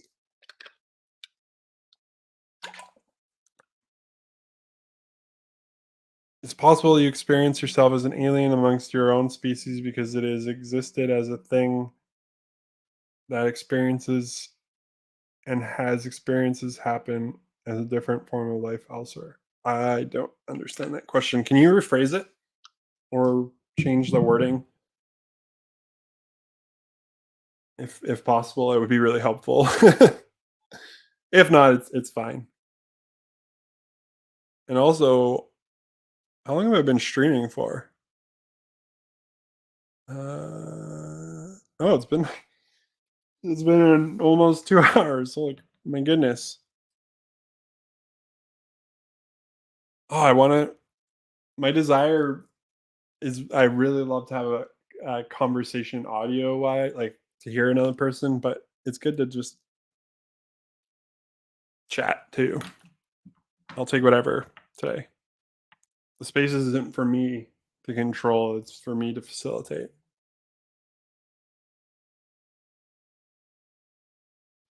It's possible you feel alien because you've been experiencing life as another form of it in a different time.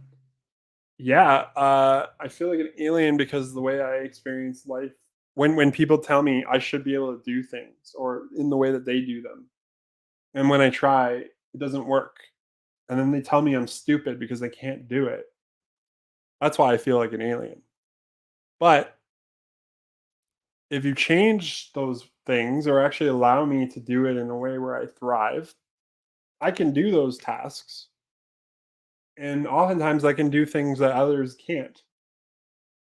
But they also, I'm not sure why they tend to have a, and I actually think it comes from the medical community in the way that they understand autism as a deficiency. I mean, it's literally in the names disorder, and a disorder means that it's something that is missing things, is broken, needs to be fixed. It's uh, rather than it, the way I would love it to be changed is autism spectrum difference. So and maybe there's a struggle with the word difference. I don't see it as a negative thing. It just acknowledges that we think and operate differently, and there are different ways of going about things. Uh, the medical model has severely harmed uh, autistic individuals. I mean, people wouldn't even get that diagnosis because it would label them and it would ostracize them in society and a whole bunch. I can get into it, but there's a lot.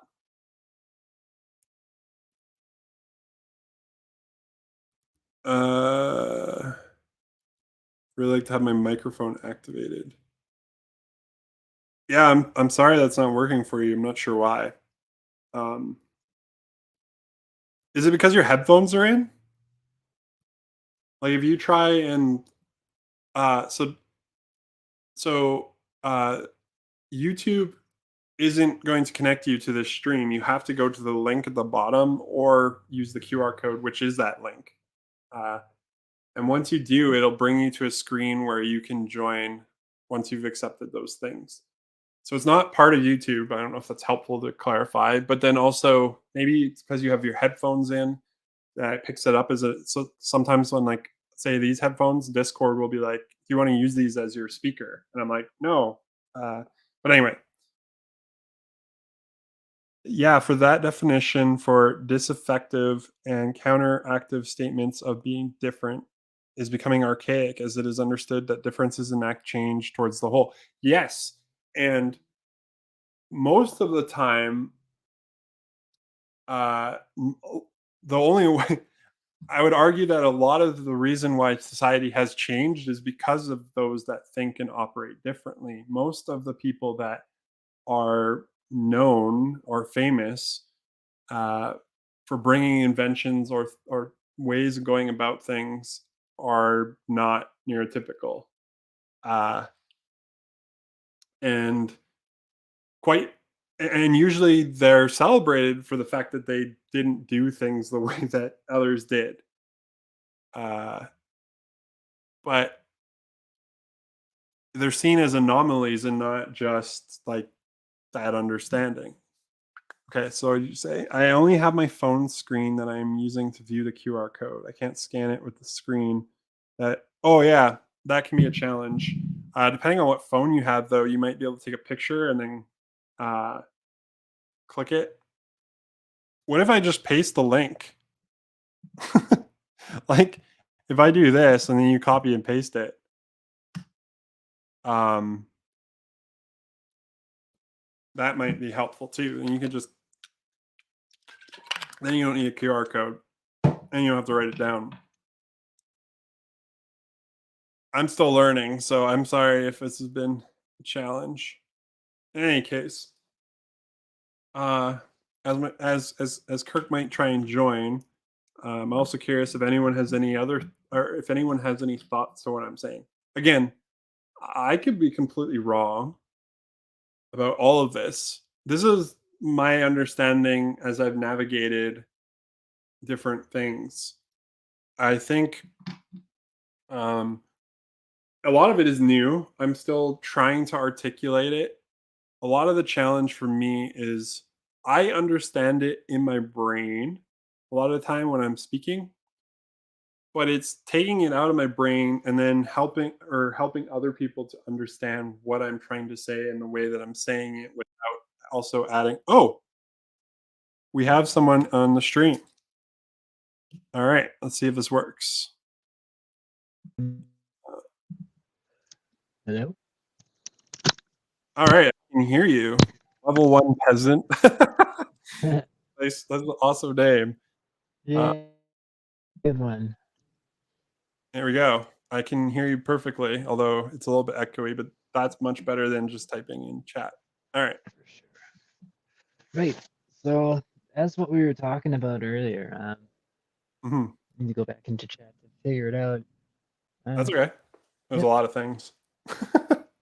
So yeah, I'm the archaicism of like, thinking that anything divergent is like inherently like disadvantageous or like useful whatsoever is like is a misstep that we've started to believe based upon like understanding how to create hard sciences, I think, as a Mm, theory.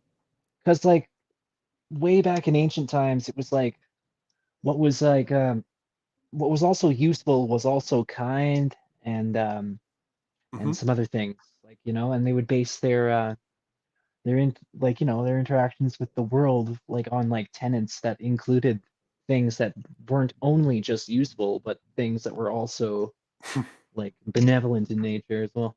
Well, the usefulness is benevolency, Mm. but I mean So, also yeah, like but with hard science, it's like we can't equate yet for like like the effect of having kindness or having or like for having making room for things that we just dismiss in like our society, such as like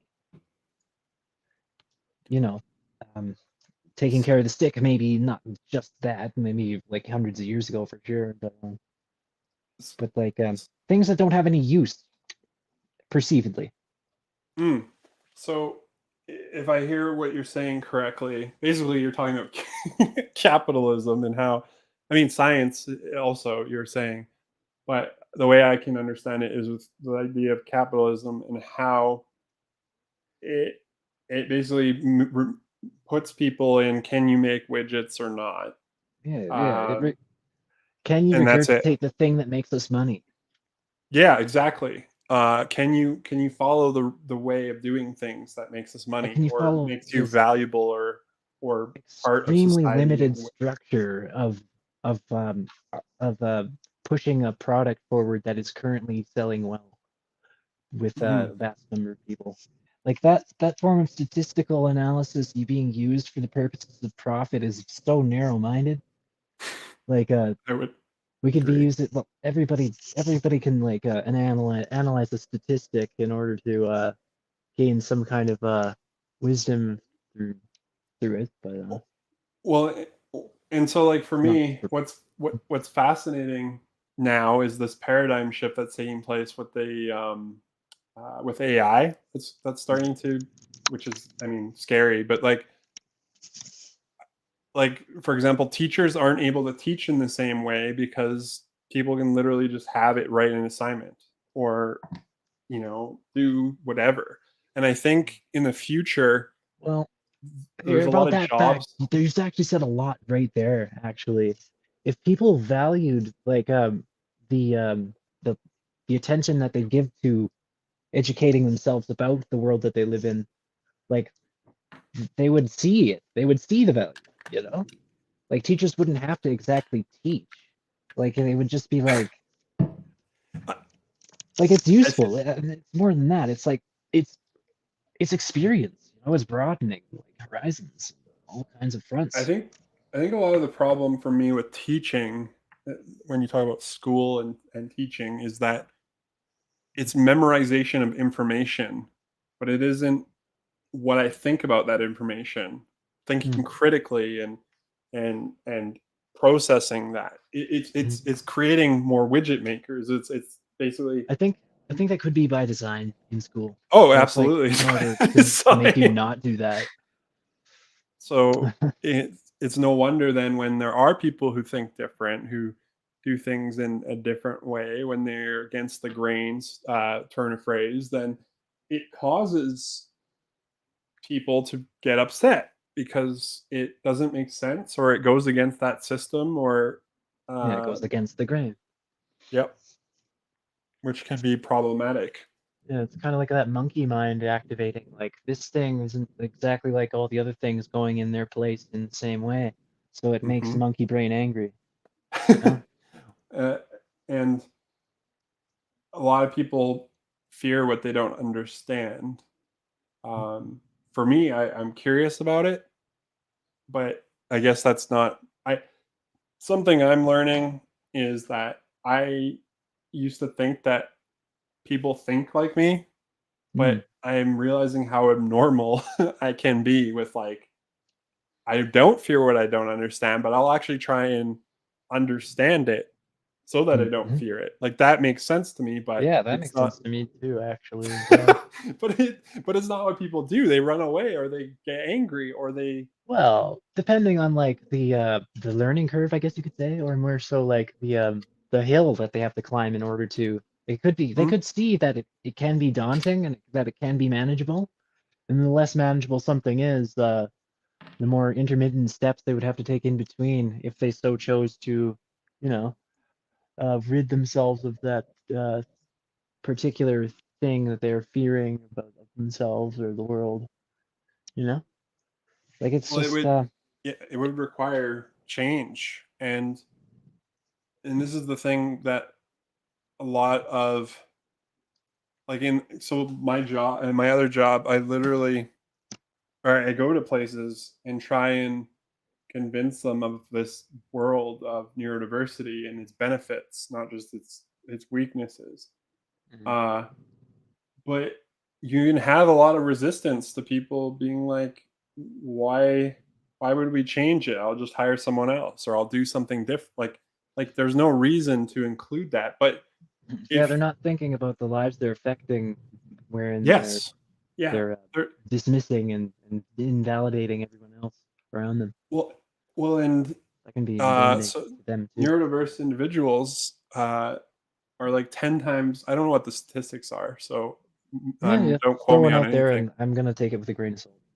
Are more likely to have mental health problems. They're more likely to commit suicide. They're more likely to like there isn't like when I say I feel like an alien. There like my other job that I do is so unique in the way that it does things. It's so progressive in the way that it does things that it feels it like anywhere else outside of it. It's just it's not the way they do Hmm. things is not the Well, real world. that almost sounds like you should like write that shit down as concretely and as like philosophically sound as possible what your business is doing, or not business, company, I don't know. You should probably like theorize exactly what it is you're doing by practice in writing in order to solidify it and maybe present it as something of a useful philosophy to Well, go by. yeah, I mean it's part of my job. I Oh, think well then you're off. ultimately I would love if this stuff doesn't exist. Like Um, so and the something I compartmentalization of all the words and stuff. Well, the good thing of well the no no matter no. is they don't exist. Well, what I mean is so I was speaking at the university the other day, and I was talking about how something they can like I don't want it to feel special. I don't want it to Mm, feel different. I don't want to feel unique in my asking for these needs. I mm, was playing video games the other day, and when you boot up any new video game, I love this. You go to the accessibility features, and it's just this giant list of mm, things like color blindness. It could be yep, changing where the buttons are versus how they were set up properly when like the developer. They're basically like play the mm, game how you want to play.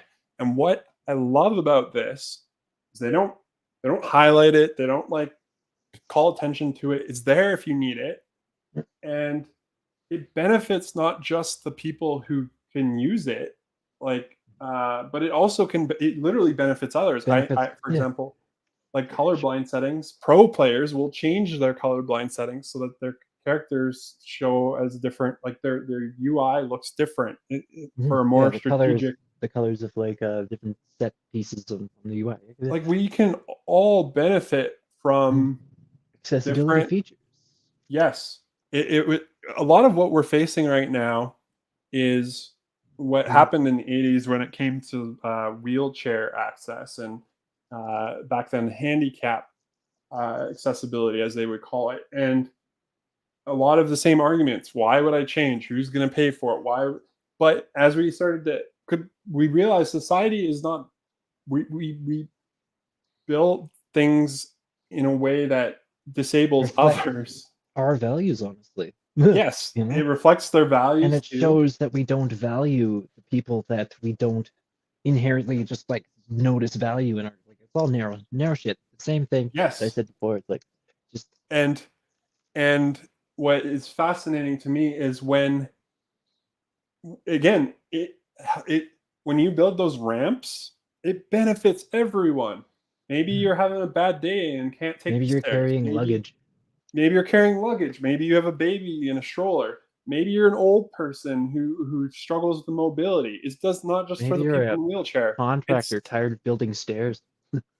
maybe Just as a and joke. suddenly by changing this thing, you benefit everyone around you, not just the one particular way of doing things. Yeah, And because you're evening out your basis where you've like dismissed of something before.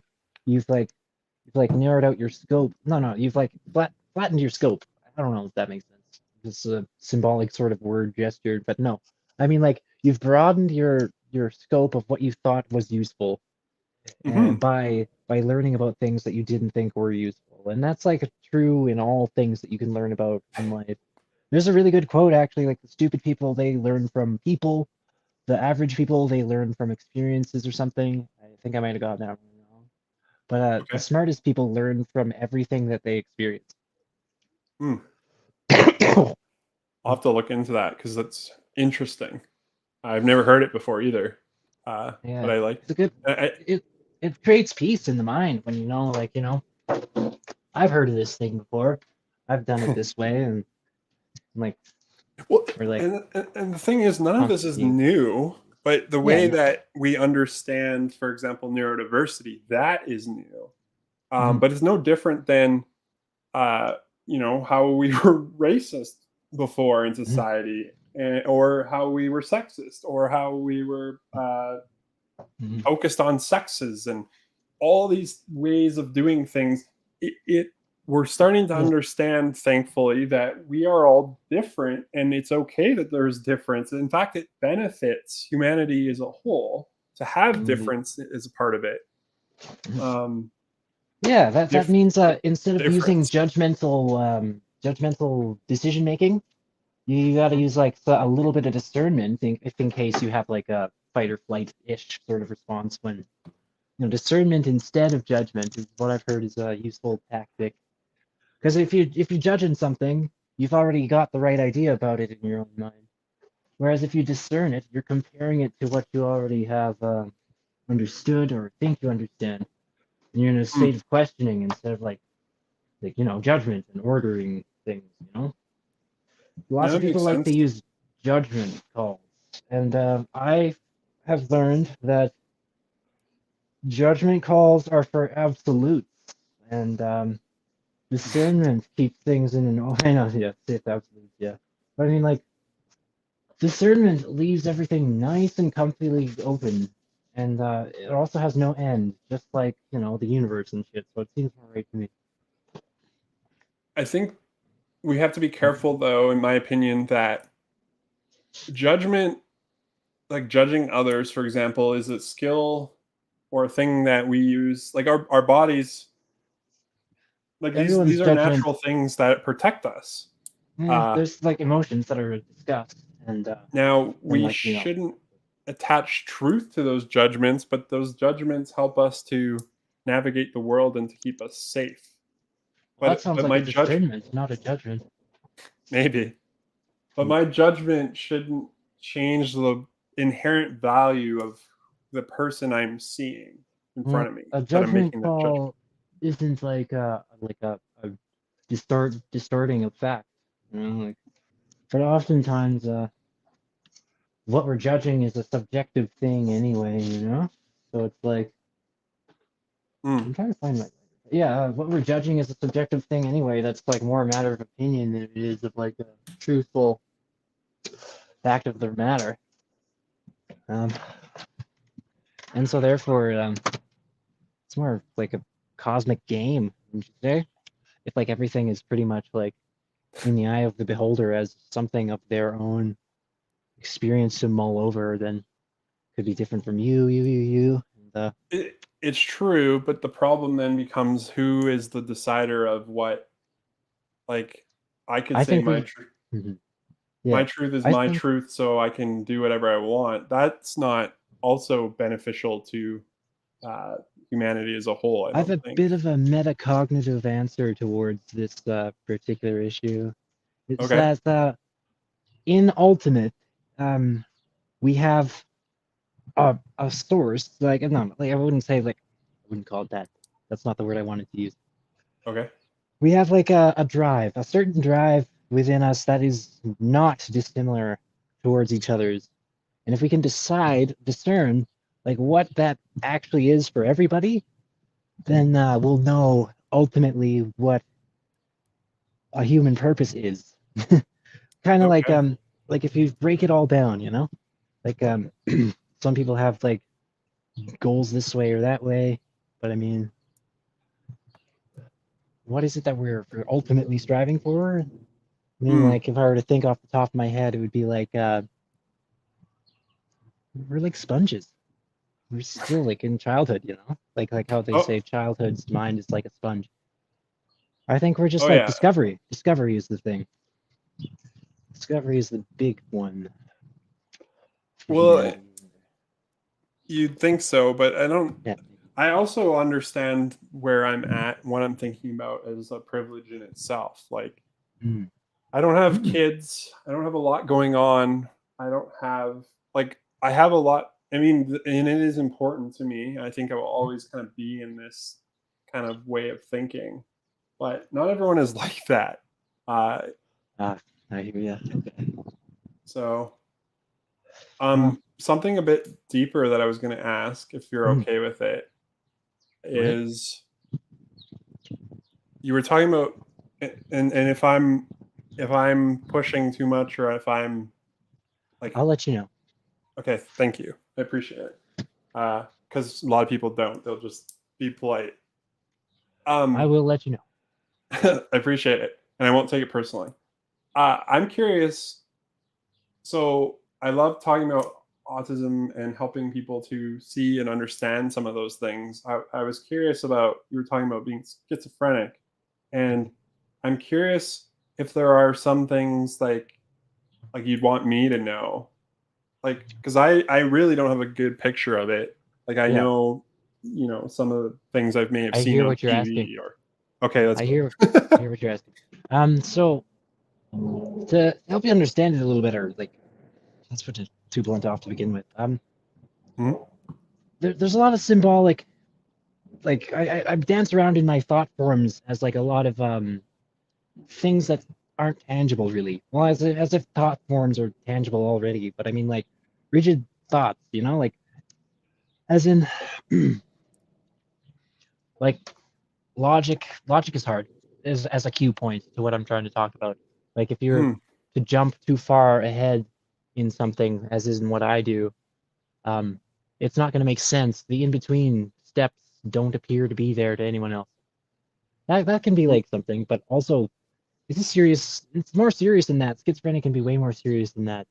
As in, you can hold beliefs that are extremely harmful to yourself or to other people, and Mhm. uh, and they can like seem scary or you can like not take care of yourself very easily and stuff. Mhm. But that is within the nature of what I'm talking about too. Um, So, it's when you're talking about discernment, you find that a helpful tool then in the way you navigate. So um, for you, if I'm hearing you correct, like you don't like judgment, you don't like absolutes, you don't like things that are like set because it actually makes it can be harmful or negative for it's the way you think. it's it's inhibiting. It causes me to have to enact on some kind of patience Hmm. in order to like build my own structure in things, which is inherently hard for me.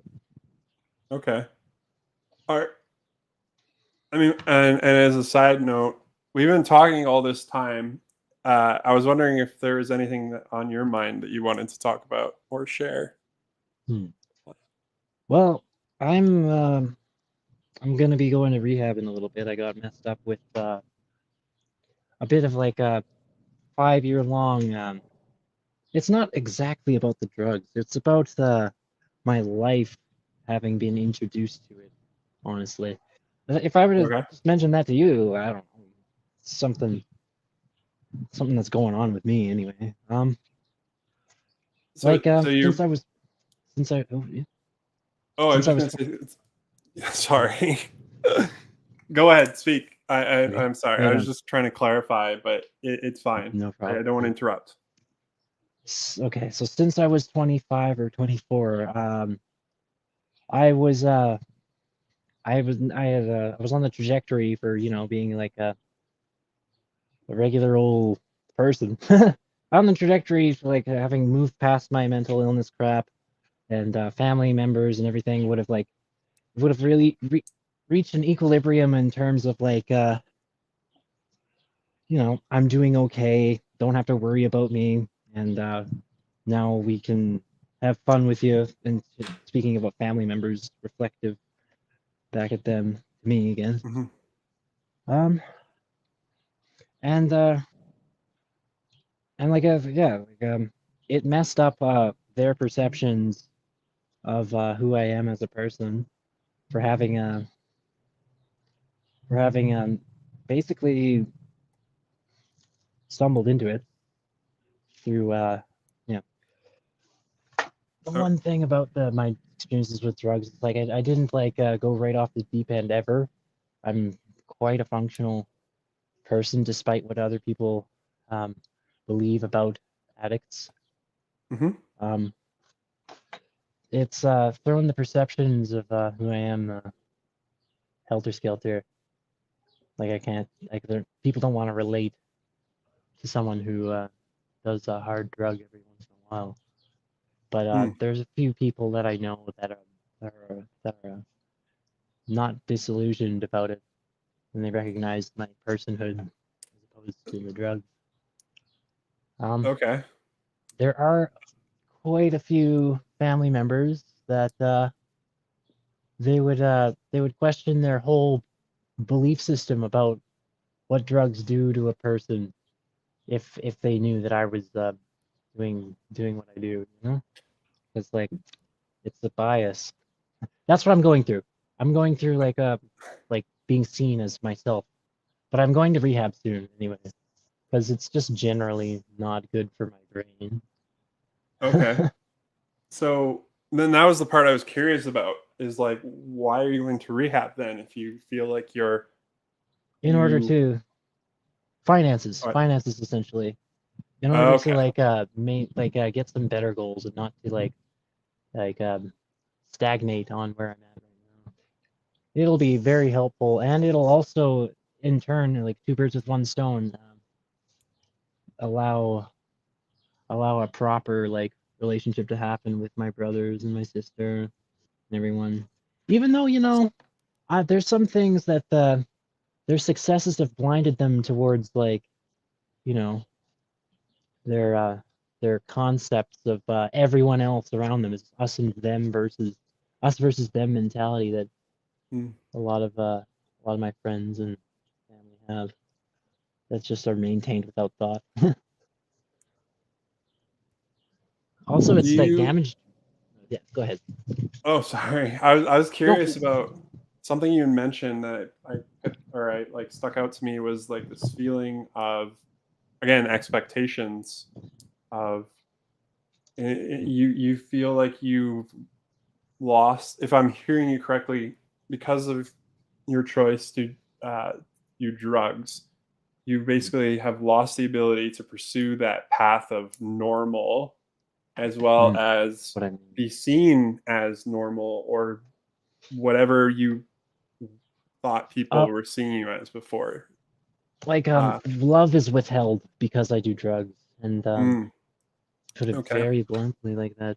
Um, yeah, and what I mean by normal is like interactability, social stuff, like if I have an idea or like I'm just talking normally as I do with certain family members, they just discount it because oh this guy's just a drug addict. Why should I listen to him? And like the Mm. communication is strained and So it's they it place adds your to identity thinking. around being a drug addict and what they picture that to be. Exactly. That's the biggest problem I'm going through. Hmm.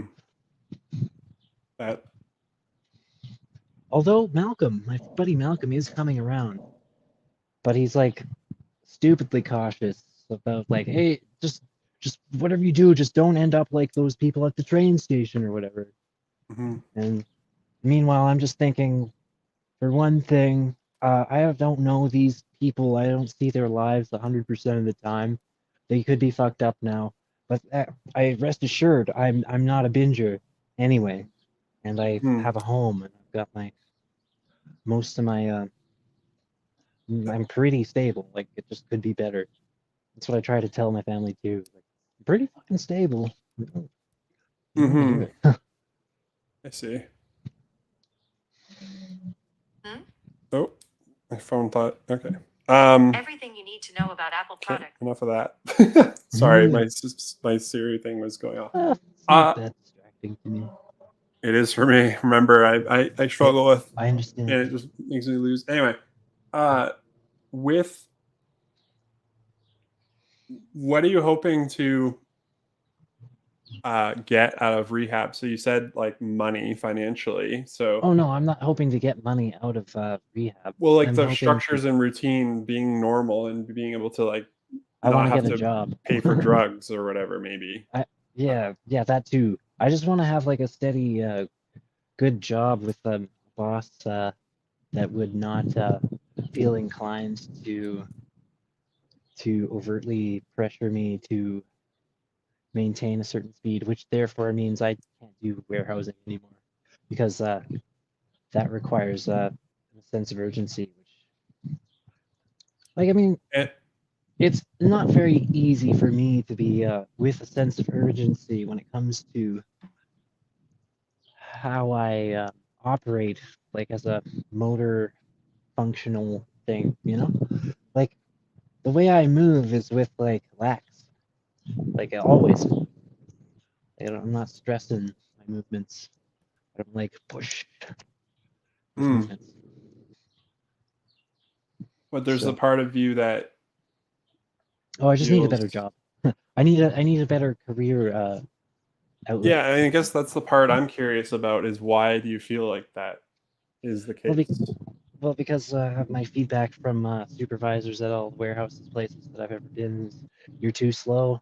We need to pick up the pace, and like It's relatable. I always tell them, like my energy levels just they aren't there. They can't push as fast as you want them to, and I feel like I'm going pretty fast. And even though you're telling me that's slow, that's like mind-boggling to me. Hmm. And eventually they fire me or they force me into a corner where I quit. You know. So I'm very, like they don't appreciate the work that I'm doing, and it's all based on like my speed. mm, that's a very relatable experience. uh what if it's a different job though? Like That's what can I want. I need to like okay. focus on that during rehab. I think a little bit Hmm. is uh, is how I'm going to be successful in a job slash career. And I'm thinking I ought to learn. I ought to get a grant for school, and like Hmm. I was thinking either like because Alberta Rolling and you heard of them, like they're doing like there's in investment into like Alberta film industry stuff. So I could try like learning how to edit and shoot cameras, and operate Okay. cameras.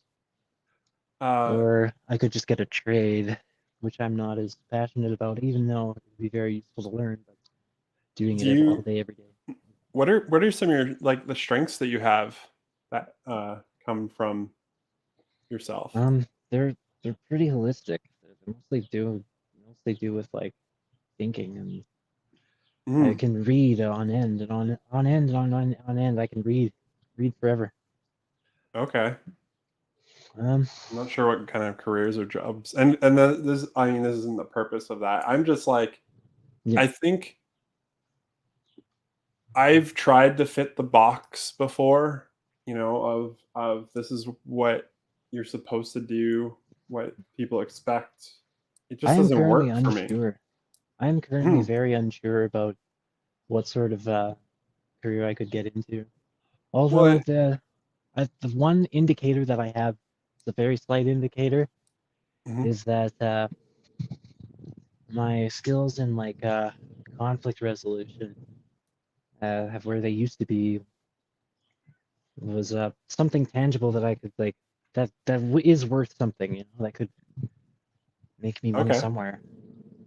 My my ethical perception of things, like there's something I could do within a field of work that could do with disputes, I think, maybe.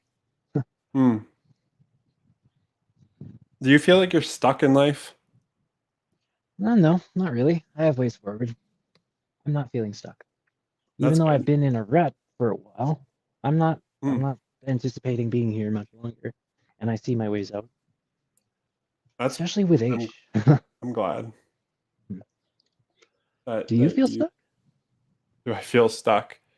I mean, I have in the past. I actually like. So I have a weird sense of like understanding those times as Yeah, yeah, yeah. something It's that. a spiritual aspect towards all that. Well, Yeah, right. I mean, there is that component, but it's also an opportunity. I think when we get stuck, what we're doing isn't working, and so if we actually sit with ourselves and be Yeah. like, let's fix what isn't working. Like we actually have that time. Uh, like instead of just trying to keep going forward. That's why I actually think depression is not as negative thing as people think. For Yeah, example, I hear you. I hear that. I hear that. um, but I I get stuck. Yeah, uh, I the season I find myself now isn't stuck. It's more uh, getting to know myself uh, in the sense of like I have been living inauthentic to who I am that I don't even know what that is. And so it's like Well, you always were discovering that anyway. You just got to remember. Yeah, it's just yes, a yeah, thing. it's it isn't like new truths about myself. It's just finding those Awareness of. things out. Yeah, it's like Which becoming aware of who you are, not like mhm, discovering who you are, like building yourself or anything. I get it. yep. Yeah. Well, I think it's I'm glad that you're deciding to go to rehab. One of the questions I was thinking about Yeah. uh, I could talk with all day as well. with in regards to do you think people are it's because they care about you and are concerned like Um, I for when myself at the I've best watched of. Go ahead. Sorry. like I used to do community youth work and I watched uh drugs in the way that people had them a part of their lives literally like I could see their soul and I don't know how to describe it leaving like they weren't them anymore. uh The I drug? don't want that. Pardon? Are you talking Not when they about were they're well, robbed by drugs? Or yeah, essentially. Mhm. Like Right. like Well, I have a safety net. The fire's not been under my ass for my life due to having age and stuff, which is a great part of it as to why hmm. my struggles aren't as huge as some addicts. But Well, which is the one big I indicator. mean I would see that more as an opportunity than Well, like yeah, you yeah. No, that's something that I could skirt over. You know, the struggle hmm. of losing out on the but the way but forward because you I don't have mean the it money does to do sound it like and you're stuff. still losing like you Yeah. like people aren't seeing who you are anymore and that seems to cause you grief from what you're Yeah, saying. yeah, yeah. But it's like I've been saying, it's indirect. It's indirect that sort of thing. But I mean, I shouldn't be keeping up with it anyway. It's like no good anyway. It's just a little habit, and Mm. um, and it keeps me from doing something absolutely more productive, such as well, anyway, martial arts, and figuring out what I can do with my time. Although I don't Mm. spend much time on drugs anyway, but even still. I mean, you're not trying to convince me. Like it's your Yeah, no, own. I fell into a trap of like my own like self-convincing. I felt it already, but Mhm. that's Uh, because I was struggling to maintain where we were trying to go with the conversation that you like set up prior. mm. So I was just kind of like grasping. Well, I was not really trying to go anywhere. The whole purpose of Did you this ask was anything specific for me to answer? did I Just ask a anything little bit ago? specific? For me to answer like just a little while ago? Probably you wouldn't I probably remember. did, but that was more Yeah. so to have a better picture of uh, where you were at and what's going on, and to hear some of I the see. I see. anyway. It Mhm. I I I wanted to guess mention actually where I've been struggling actually is in a more like a direct and immediate sense is I feel like Piper and I aren't exactly correct for each other to be together in a relationship, but Okay. it almost feels as though like we are supporting each other, just not with exactly what we want out of life. Um, yeah. And you're Uh, struggling with Well, the. I'm figuring that I'm figuring for myself that I might be living in a more comfortable circumstance if I were apart from her, and to grow apart from her would probably be the best thing for myself, as though I feel right now, Hmm. and have for a while. But Okay. the thing is, I want things like I don't want to put my expectation on it, and I gotta figure out if that's correct in the right way, in order to Hmm. either dismiss it or move on with it properly. So Are I feel kind of are stuck in you that regard. okay? So you're struggling with so you Freedoms, I think.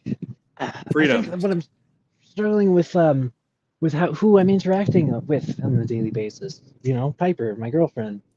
She Mhm. seems she seems to like really stifle something within me, like in terms of how I just want to normally operate in life in any given circumstance. Uh, Okay. like it's not that big or like it's nothing serious, but it just seems like as though personalities are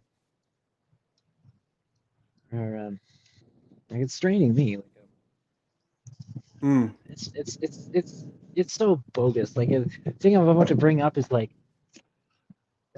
I'll see like a pair of mitts on the ground and I'll say, oh shit, I'll just take these. They're abandoned mittens, lost mittens.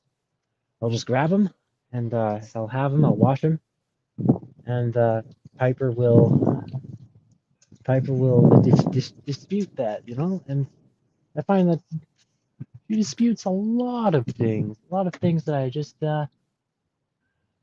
don't even care to give any thought to. Um, Hmm. like I get that like that's someone's fucking myths or whatever, but I mean they're not gonna fucking find those again. And for another thing, it's like, for instance, this is what kind of clued me into how much this actually happens. Is there's a box of litter that I wanted to put right by the door in order for Baby Bear, our cat, to like look up and like peer through the window while we're out here.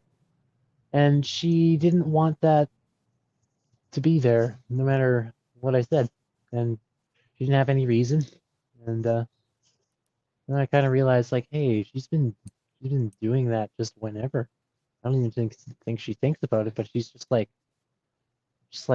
stifling like any sense of decision making and personal agency that I kind of might Hmm. have. And that's been debilitating for me, considering that I've dealt with that sort of thing my entire life thus far, and my life would greatly improve if I did have a little more freedom of agency in my decision making processes, which in circumstances like you know certain times it's been very good for me to do, and I've noticed. Have you have had a conversation with? I think you said Piper. Have you had a conversation about some of this stuff? I've broached it or breached it kind of. I was like, you kind of like just naysay a lot of the stuff that I say, like that I think about. Hmm. And this also comes around to the fact that she thinks I'm not doing well for myself, drugs and not having a good stable job, and yeah, like it just comes back to that. So, so it sounds like you feel you're not heard, and Yeah, so in the past, and so then you don't feel like if you were to have a conversation with her, articulating some of these struggles that you're having it'll all go about. back towards my like most potent flaws. Like that's what everything will come down to. I won't be Okay. able to express anything further to her because she will refute anything that I'm saying and bring it back to the most glaring issues, which are not a part of this issue. Hmm. Okay. And why are they not a part of that issue? Well, because my agency, well, it could be like could be easily mistrusted, I guess, because I do drugs and like the what? Has she said that to you? Mm, No, Okay. well, she just figures that I'm not doing much for myself, and I guess that's kind of true also. But I Mm. don't think that she should like stifle budding in your inner motivations that are coming out by so easily refuting the things that I'm finding important at the moment. Anyway, it really isn't as big as in like thinking about it and talking with her about it as it is like bringing it up as a third party or whatever you want to like it as a, I mean, like it sounds like much more dire than it is all I'm trying to say. uh, well, speaking from Mhm. personal experience, lack of communication, lack of conflict, the lack of engaging in those difficult conversations is detrimental to Okay. relationships. It is bigger than Yeah, yeah. especially over Okay, so time. take it so just take it a little more seriously than that. All right, that's helpful actually. Well, I mean, it's wherever you like. I'm only sharing that. Uh, for Well, me, like you also have to remember that there's another human being on the other side, right? So like but she has her own fears and insecurities, and her need for maybe control is from other aspects, like the feeling of helplessness or the feeling of like maybe she really wants to help or support you, doesn't know how, and I have no idea. I'm who only just she my is as a person is like a very routinely focused, um, habitual and homebody, and and you're the opposite. It sounds like. um, no, I don't know. I crave structure, but I Hmm. mean, I want to operate in new circumstances every once in a while, sure. But I mean, Piper is Piper acts habitually, as in like she likes her routine. Is all I mean. Like Hmm. coffee in the morning and like things that happen at around the same time every day, and that So things like draws joy from like you know things just being the way they are, as good as they are. so she draws joy from the way things the being Like the way that I sorry. would say she becomes joyous when things are functioning like exactly the way they should be, you know? Like if you could think of that as a thing that brings you joy. So then, but you're the in this place where you're like you're kind of not liking the way things should be, or you're Well, I'm not struggling. discontented. I'm not discontent with how things are, and the reason for that is because I can go forward from here, and it's coming around. It's around the bend. But Mm, figuring myself out like that, it's ambiguous, and it's just like by nature probably ambiguous. Um, I like spending a lot of time by myself. That's what I've learned after going to Waterton for being an extra. They sent us to a motel room. I got to be by myself for a bit, and I realized my mood was so much better for the time being, and it was because I got to sit around by myself, and everything that was coming at me from my mind was positive, and it was so like motivating. something I've realized in one of my failings is because I didn't understand myself at the time is articulating some of those needs. Not as like I need time away from you because you're too much, but it's like I need alone time so I can I don't know process or but articulating those things rather than well for one assuming that they need to be there but without communicating them or Like I think that's an important thing for anyone, and especially yourself if you think so. But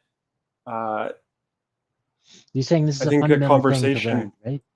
Well, I think a Like, conversation needs to take place around it rather than like this is how it should be or how it should go. Um, okay. It, the I could be difficulty wrong.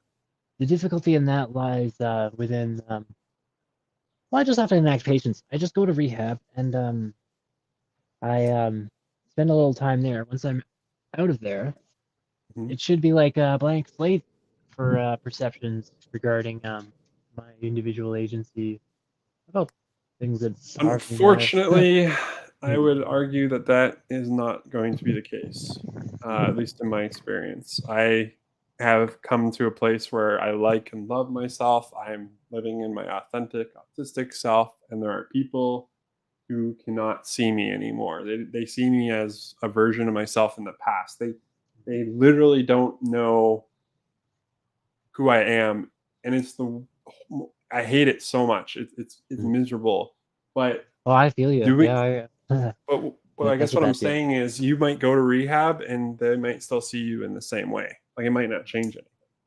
Mhm. So I don't know if that's a good I could be wrong. Okay, but like Yeah. I'm offering a thought that maybe that isn't the best reason of going to rehab because I've you been feeling that I need to prove myself. Indeed, I have been feeling that I need to yeah, prove and I certain think aspects. that is for yourself excellent, right? But you can't control how others view or see you. You can't change their And perception based on your actions. I already have that ingrained in me. Is that if I do prove it to myself and they continue to go onward like that, then then that's more of like a shame on them thing, like uh, or like If it a were that sad easy, thing for it'd me. be amazing. Mhm. I mean I agree. There's a lot to me like these people that I speak of who don't see me anymore have missed out on probably the accumulation of like this was why they were part of why I think they were a part of my life was to see this life to see and they're nowhere to be found and it wrecks me it breaks my heart. It's amazing that there are so many others that can see it. Why not them, right? Well, uh what has been going on in your life anyway? Struggle or no struggle, the good things and well I mean bad. I've Not that I'm uh going to personally identify you with your failures and your successes or anything, but I just want to know myself. oh well Unless that's recently derailing it is a prior bit to. derailing because Okay, it's never mind that. Never mind that. more about yourself and the creating. I mean, the space for to share. You know what's on your mind. Not, I Okay, mean, and I fair usually enough. talk about all that stuff while I'm not talking to other people. But Well, in any that case, makes sense. I Okay. I Mhm. also think I was going to offer one more time if there's anything else that you'd like to talk about Um, because it is getting a bit later. We have yeah. I've been streaming for almost 3 hours. Wow. Uh, Um, I shouldn't feel too anxious about going, but I mean, it seems mhm. appropriate probably. You, if I can think of About going to anything, just give rehab. me like a, well, just that that success under my belt is going to be a change for like a success for me and no one else, as you said. So I understand that. No. Um, although I can't really think of anything else, then it probably is for the best for me too, to kind of like a debrief on this internally. Well, I think it's awesome that you're and commendable that you're going to rehab for your own reasons and desire. And even if that isn't the case, maybe it is to change people's perception of you. And I mean, I would maybe consider and have some thoughts around that. I Yeah, just I already know do. from One popped personal into mind. experience that these personal transformations sometimes people can't see them and there's nothing you can do about it, which is absolutely horrible but can be the case. I just It's neither here want nor to there. It's like it's your successes. It's yours, you know. It's like something you Yeah, can but take onus of yourself, and it feels empowering in that regard. I mean, those You know. people to me were important. They were part of Mhm. the reason I got to the place I find myself, and they're not there to celebrate. It can be difficult.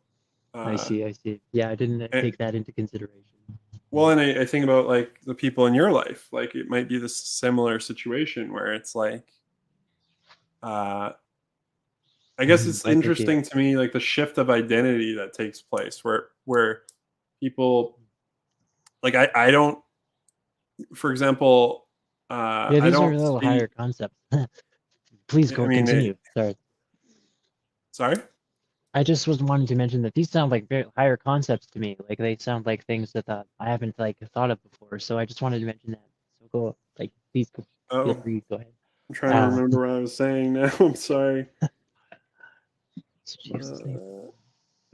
Yeah, it's sometimes the frustrating thing with interacting with me is that I forget because I I'm think I trying might to be able to listen.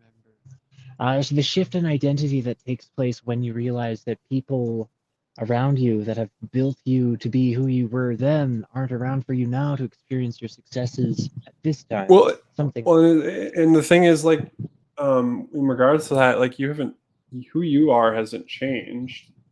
Um, it's just weird. It's interesting to me, like that those type of like for me, for example, seemingly being autistic has changed people's understanding and identity of me, which doesn't make any sense. I'm still the same person. I've always had these struggles and challenges and like things that I've navigated. They're just more. I'm just more aware of them, but it doesn't change who I am. And Yeah, it's the we same touched. with yourself. Like you're a person who does drugs. You're not, in my opinion. I don't think you're a drug addict. I think you're just, for whatever reason, uh, Mm, whatever journey and place. Like it doesn't change who you are as a person. yep, It's just something that you're doing. But in any case, uh, I hear. I think I'm gonna Yep. call it here. All right. Um, So I'm definitely totally interested in coming back next Sunday and sure. talking again. I'm Yeah. also No. still curious about what you're doing with how your Well, I'll keep goings are going. talking about that kind of stuff. And if you check out my YouTube, I posted a video Mhm. about my journey more recently. It's on there. Yeah. Uh, if you want, if you're curious, I talk about Oh yeah. being autistic in an absurd world and Yeah. how I'm choosing to live despite it. Anyway, uh, but yeah, So yeah. I'm gonna See you go. later, man. Uh, Fair yeah, enough. thanks for Don't coming feel up, awkward about the goodbye. level one Like peasant. yeah, it's a constant state of growth and yeah, I don't know. Set. Yeah. Anyway, I there's.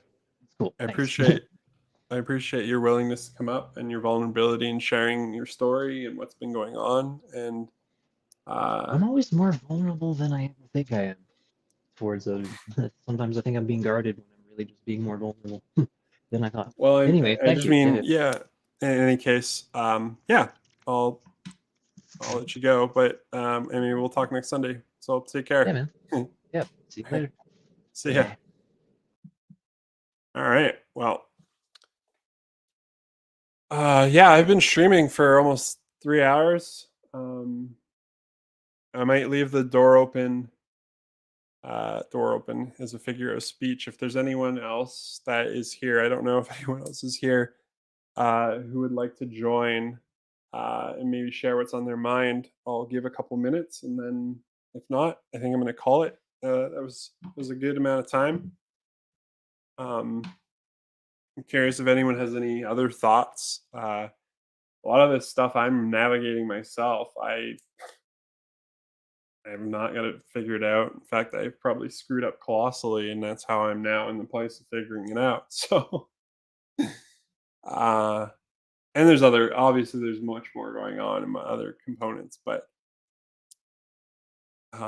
yeah, if anyone else is here and wants to chat, floor is open. If not, I will end the stream and see what happens.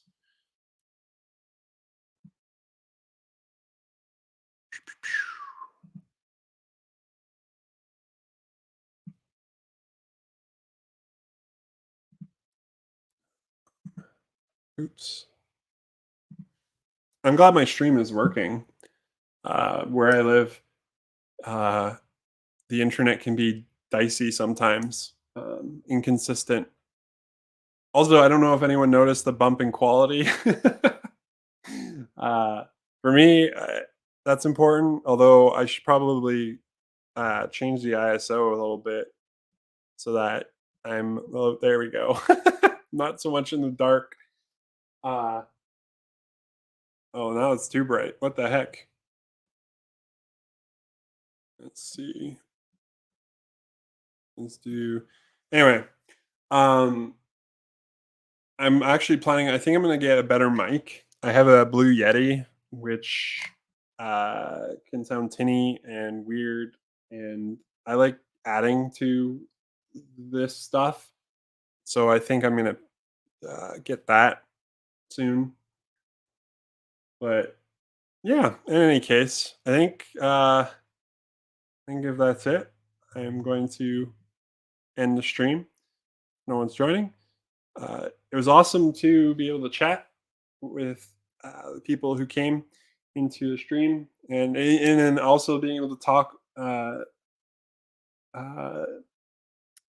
want to say audio wise, because we were chatting versus in comments and stuff. But yeah, sounds good. Cool. Well, wherever you're at, whatever's going on, whoever you are, I want you to know that you are valuable, that you are loved, that you are not a burden, that you are not alone. And